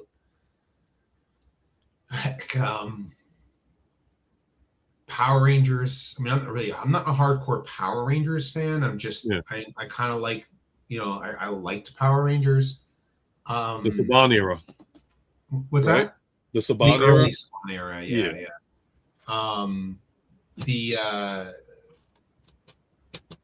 Like I said, retro gaming, Nintendo, Super Nintendo, Sega Genesis, like all that kind of fun stuff. In fact, I actually have a couple of different ROM hacks out there with my name on them. Like if you ever played Final Fantasy VI. I've tried playing the Final Fantasy series. I'm not gonna lie. It's just for whatever reason, I have a hard time with the attention grabbing on it. I can watch somebody play it. Okay. But for me to play it, it's like, this is frustration and all that stuff. But I can kick back, and it's like a movie to me, and I enjoy it like that more than me physically playing. What about Zelda? Zelda, I tried in the beginning with the golden cartridge that came out. I tried and ended up selling it to my friend. But loved the storyline, loved the lore. But I had to watch somebody else play it. It was like one of those things. Even a lot of classic retro gaming, like, is stuff that I got into. I mean, obviously, that's, if anything, like, that's what kind of like when the early days of YouTube, we were all watching the Angry Video Game Nerd. We were watching, the movie reviews and stuff like that. And so, while it was probably for the best that I deep dived into Transformers, because I was, that was what my specialty was in a lot of ways. I think that I would have probably had more to talk about all that other stuff, if Transformers was not really the thing, Yeah, because we also went through the G4 era too. Like when that came out, G4 was like the top of the line. Okay, gamer reviews and well, that's what killed G4, in a lot of ways, because G4, but even like this, even before the relaunch thing, like we're talking like the G4 kind of, it got to the point where like you had to ask the question, are they really reviewing the game? And so what you get is this random YouTuber who made a video playing the game and said, yeah, this game sucks. And they were not holding back. And they were more authentic. They didn't come across professionally. and more people were watching that than they were watching G4.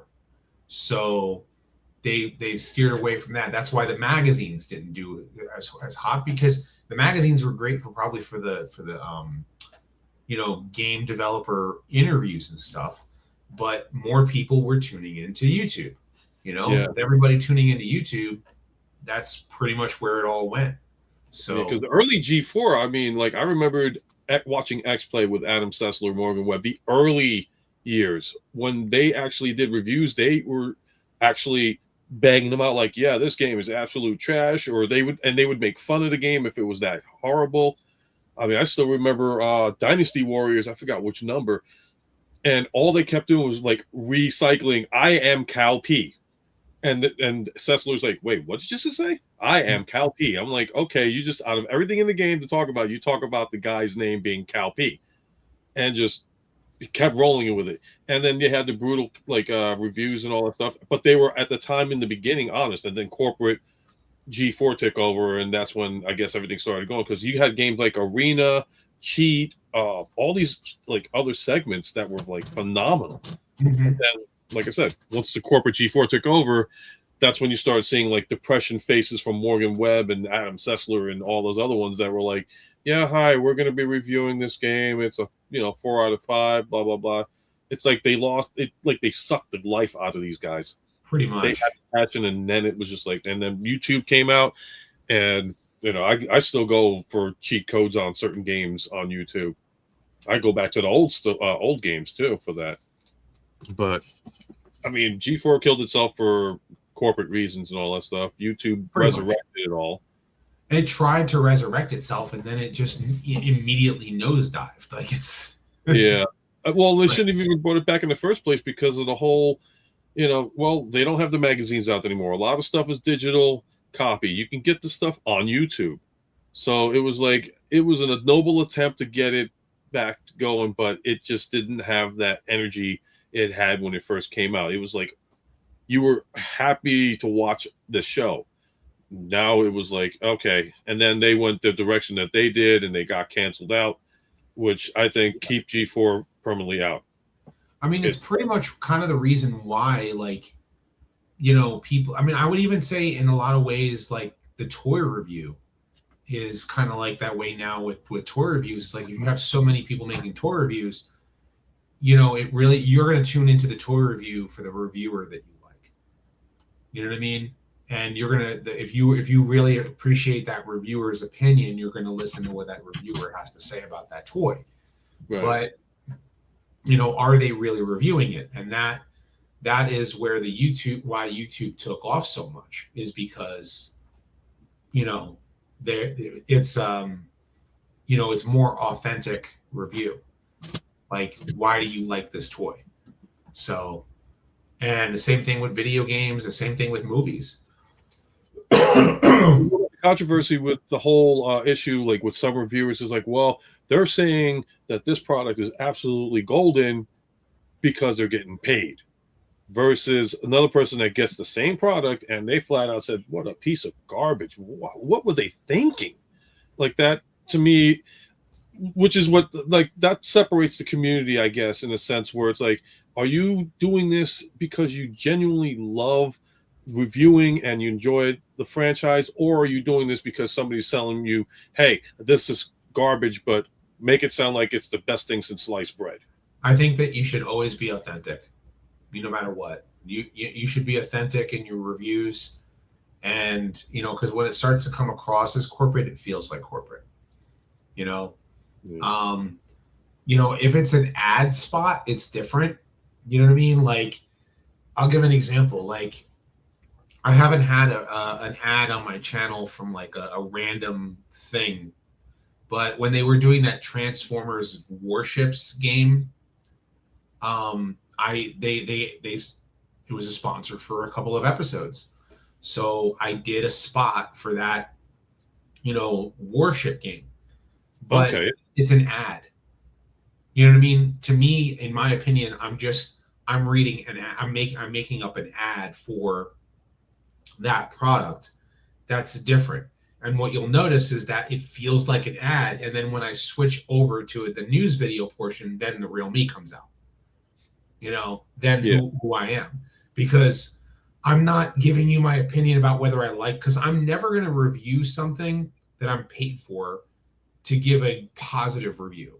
You know what I mean? I think it should be noted when a game is bad and someone is giving it a good review and you're like, you sure about that? Like, you normally would hate something like this. And, you should still try to be authentic. So like if I'm doing an ad on my video, it's an ad.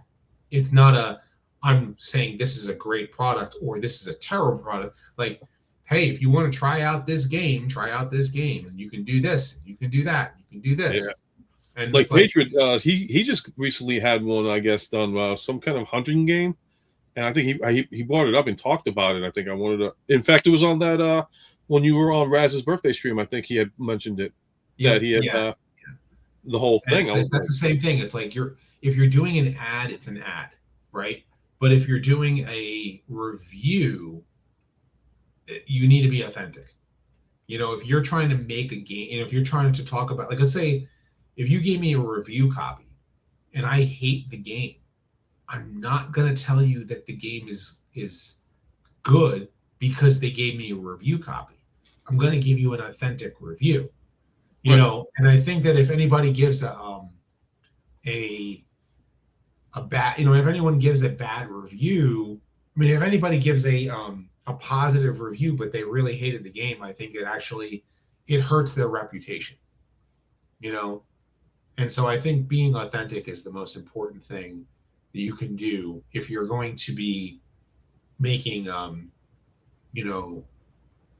anything that pertains to like Transformers, not just Transformers, but like anything that you're adding to your channel, like a sniper game.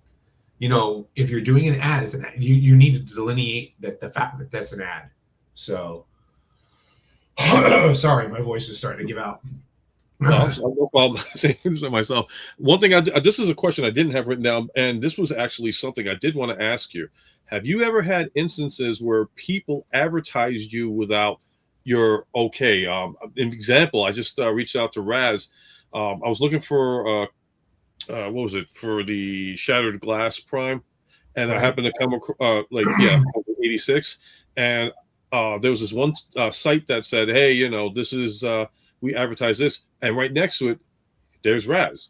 So I'm like, oh, Raz is saying, I was like, wait a minute, I thought he was DJC Collectibles only. So I reached out to him and I said to him, hey, you know anything about this store? Is it legit?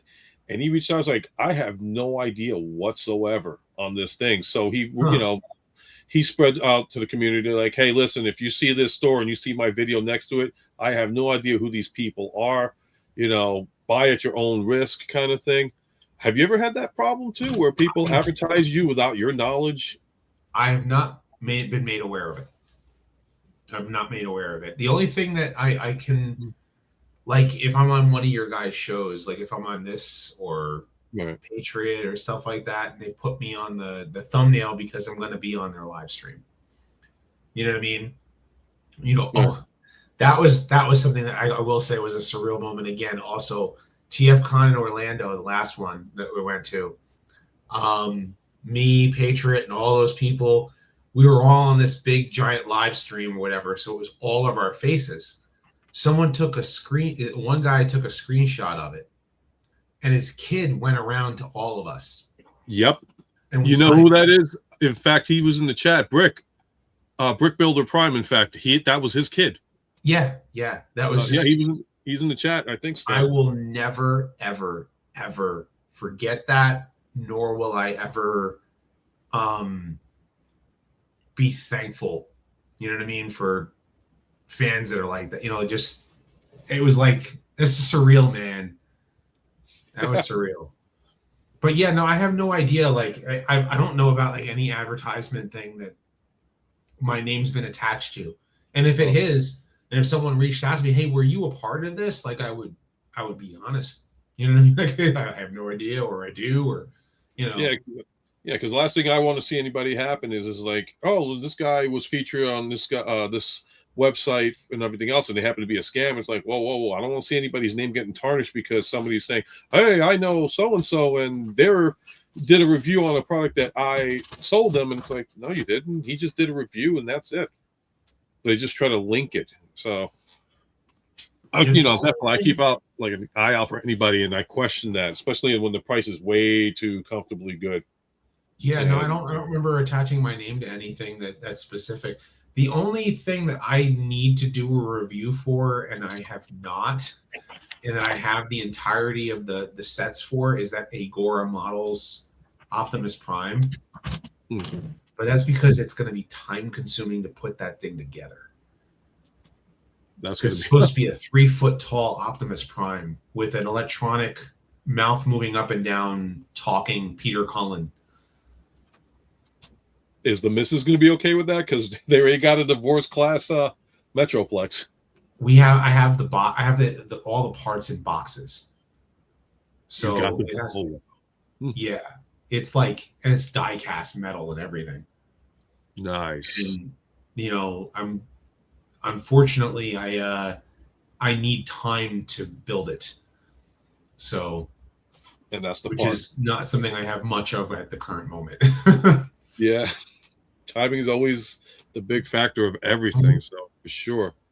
All right. So this is second to last question. And this is from my buddy, Ghost Max, that lives in New York as well. And he asked, as well as I will, since you were from New York and New Jersey, best pizza and pineapple bacon, yes or no? Okay.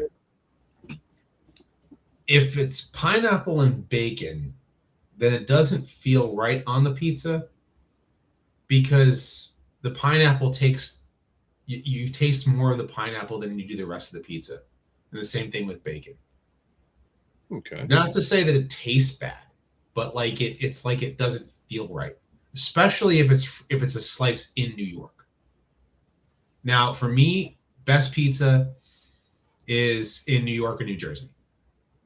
But where? Find your best hole in the wall. You've been you've at least been to Ray's Pizzeria, right? Yeah.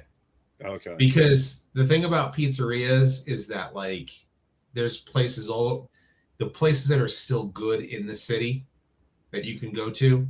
I'm sure that they would, you can argue which ones are really good. The problem that with pizzerias in general is that like you can find like the Three Brothers Pizza in Manhattan, 2 blocks south of Port Authority. Right when you get off, you just walk, 2 blocks south, and it was like $3 for 2 slices and a can of soda. Yeah. And it's like the best cheap pizza that you don't even have a place to sit down. It was like one of those conveyor belt places. So you walk in, you get your little piece of the paper plates that they give you. You can literally eat it while walking, or they have a little stand that you can kind of put the pizza on so you can not drop it on the ground.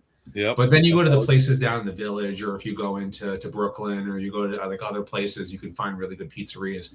I have not found as good of pizza in Queens, but I will say that one place in Queens has one of the best slices of cheesecake I ever ate. But then there's good pizza places in New Jersey as well. Because a lot of people from the city they're in New Jersey. Make just as good pizza. It's just as we've come south, I miss it. That's one thing I miss. I can't say the best place for pizza. You know what I mean? Because I've had a lot of good pizza all over the city. Another good place, I don't know if they're still open. 2 blocks from the Javits Center. Is it Rocco's Pizza? Jeez, are they still there? I remember going to Rocco's back in 2013. Yeah, they were great. They were good. It was really good pizza. It was just, you're walking uphill towards Fifth Avenue, right? Because like we stopped there and it was like this is great. And then like 2 blocks away from there was a terrible pizza place. Like it was, whenever you find the cheaper pizza places, I end up finding out that they were a lot better. But the problem is and I'm sure you come across this now in New York, is finding a good hot dog stand is probably really hard right now. Finding a good pizzeria is getting harder now because they try to like really hurt the pizzerias in the city. Ah, Jesus, Ken, you would probably answer this better than I am because I'm upstate. But before I did move up, the pizzerias, they did compete, but it was like, Italian or Greek. There was a Hispanic one up in Spanish Harlem, and they did an all right job. But as far as like the hot dog stuff as well, like Sabret's is still strong, but they have like the bigger carts now. Well, they're now all halal carts. I assume there's a lot more of that. Yeah, I mean, even when I was still, living up there. Like, what was the question again? The question was eliminating the pizzerias. I think that's what you said. Something to do with New York and the gas stoves, and then having to do a specialized upgrade to their pizzerias in order for them to remain in business. Because I know a lot of people started going brick oven. What's that? I know a lot of people in New York did start going brick oven for the different tastes, and it's good. Yeah. Like it started off back in, I think, I want to say, I mean, it's been around forever, but it started taking off like in the 90s, and then it just kept progressing upwards. And for sure. I love brick oven. Yeah, brick oven pizzas are great. Yeah, he's saying that they want to get rid of it in general, I guess. They want to get rid of gas ovens, which that's ridiculous. Gas ovens, like, now down here, it's kind of hard to get natural gas down here, but gas stoves make great, like, certain foods taste better on a gas stove. Mm-hmm. They just do. Don't know why, but they do. Yeah, they got rid of Nathan's. Finally closed down, right, in Coney Island. All of Nathan's. All of the Nathans and Coney Island gone. I've heard that. I was like, get out of here. Because like I know the malls had like the Nathan's hot dog stands and all stuff, but you can, the original is always the best. And then they announced it's like, yeah, Nathan's is officially done. I'm like, they're doing like the corporate mass production via supermarkets, but as far as physical, a lot of that has to do with a lot of the food comes from the same producers. Yeah. There's a company called Cisco that supplies all of the food for a lot of different restaurants. So they're not getting the freshest ingredients. So, yeah. Yeah, it's that's all a whole the stuff gone. But pizza places, yeah, like I still believe New York has the best pizza. New York, New Jersey has the best pizza. I have not found a pizza place that compares down here. When I get to Orlando for the con, I gotta see. You're gonna.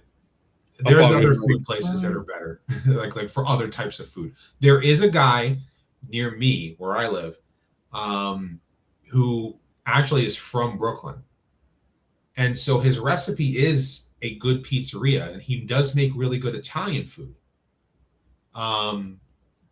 But his pizza's okay. Right. But I could tell that it would taste better if it was made in New York, because something to do with the water. Yeah.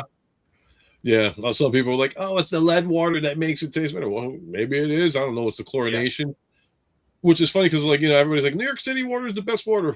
Where does it come from? Upstate New York. And what does upstate New York water come from? We have no idea. It's definitely we send New York City the good stuff, and we end up getting the bad chemically tasting well water that is up here.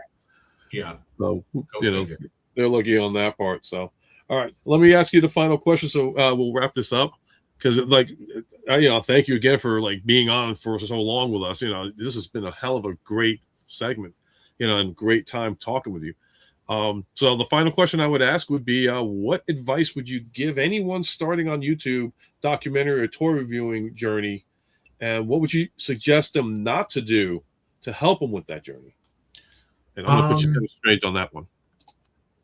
Basic, simple advice is, obviously you want to start with what you have. You want to start with your, get a decent, you don't have to get the most expensive microphone, but get one that at least that doesn't sound terrible. Doesn't have to be the most expensive camera, but one that at least works. If you don't want to be on camera, you don't have to be on camera, but be authentic. The best advice is being authentic. Be yourself. Don't try to be something that you're not. Find something that you want to talk about and talk about that. And don't be afraid to take multiple takes. Listen to yourself talk, and so that you get the best take of what you want to say. Don't be afraid to edit out your mistakes, and don't be afraid to make mistakes, and don't be afraid to make a correction if you make a mistake. So if you say something on a video and it turns out to be something, hey, I just want to, when you first start off, you're gonna get comments of people. They're gonna say things, and they're gonna say you're terrible. Listen to the constructive criticism, and take the constructive criticism well. Ignore the trolls. Don't try to feed into it. You will get them. You're gonna get trolls that are gonna comment, and you're gonna have to, figure out which ones you want to answer. And if you don't want to answer them, don't answer them. One of the things that I eventually began doing is, if it's a really trolly comment, is I look at it and I go, am I really going to answer that? Instead of engaging that person, you just ignore it. Let it be. If it's legitimately attacking you, then, calling you all these kinds of names and kind of stuff, yeah, that's where you're going to have to, delete the comment or block the person from, being on the channel. And those are going to come, but you're going to have people who are going to leave comments like, no, it's not like that. Don't think of it just, if you don't feel like responding to it, don't feel that you have to respond to it. And take the constructive criticism well. If someone's commenting and saying, hey, your micro, you don't sound too good on here. If the video is hurting my ears, can you fix that? Take it well and try to see if you can make adjustments in your next videos so that you're sounding better. Because sound is one of those things that people, that is the thing that will drive people away. If they can't hear you well enough, if you try to enunciate your words. So if you're actually speaking about something, don't just go, I'm just gonna go. They don't hear you. Or if you sound all crackly and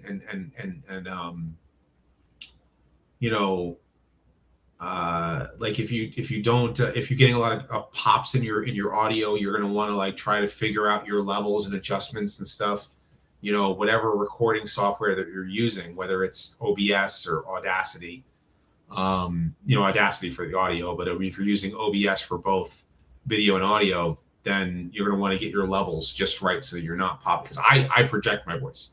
So another thing is that you're just be yourself. That's the best advice I can give you. Find something that you want to talk about. If you're not passionate about it, it's going to come across that you're not passionate about it. If you don't like what you do, then don't force yourself to do it. That's the best advice I could give. So yeah, that is some deep, powerful advice, and I thank you for that. For sure, man.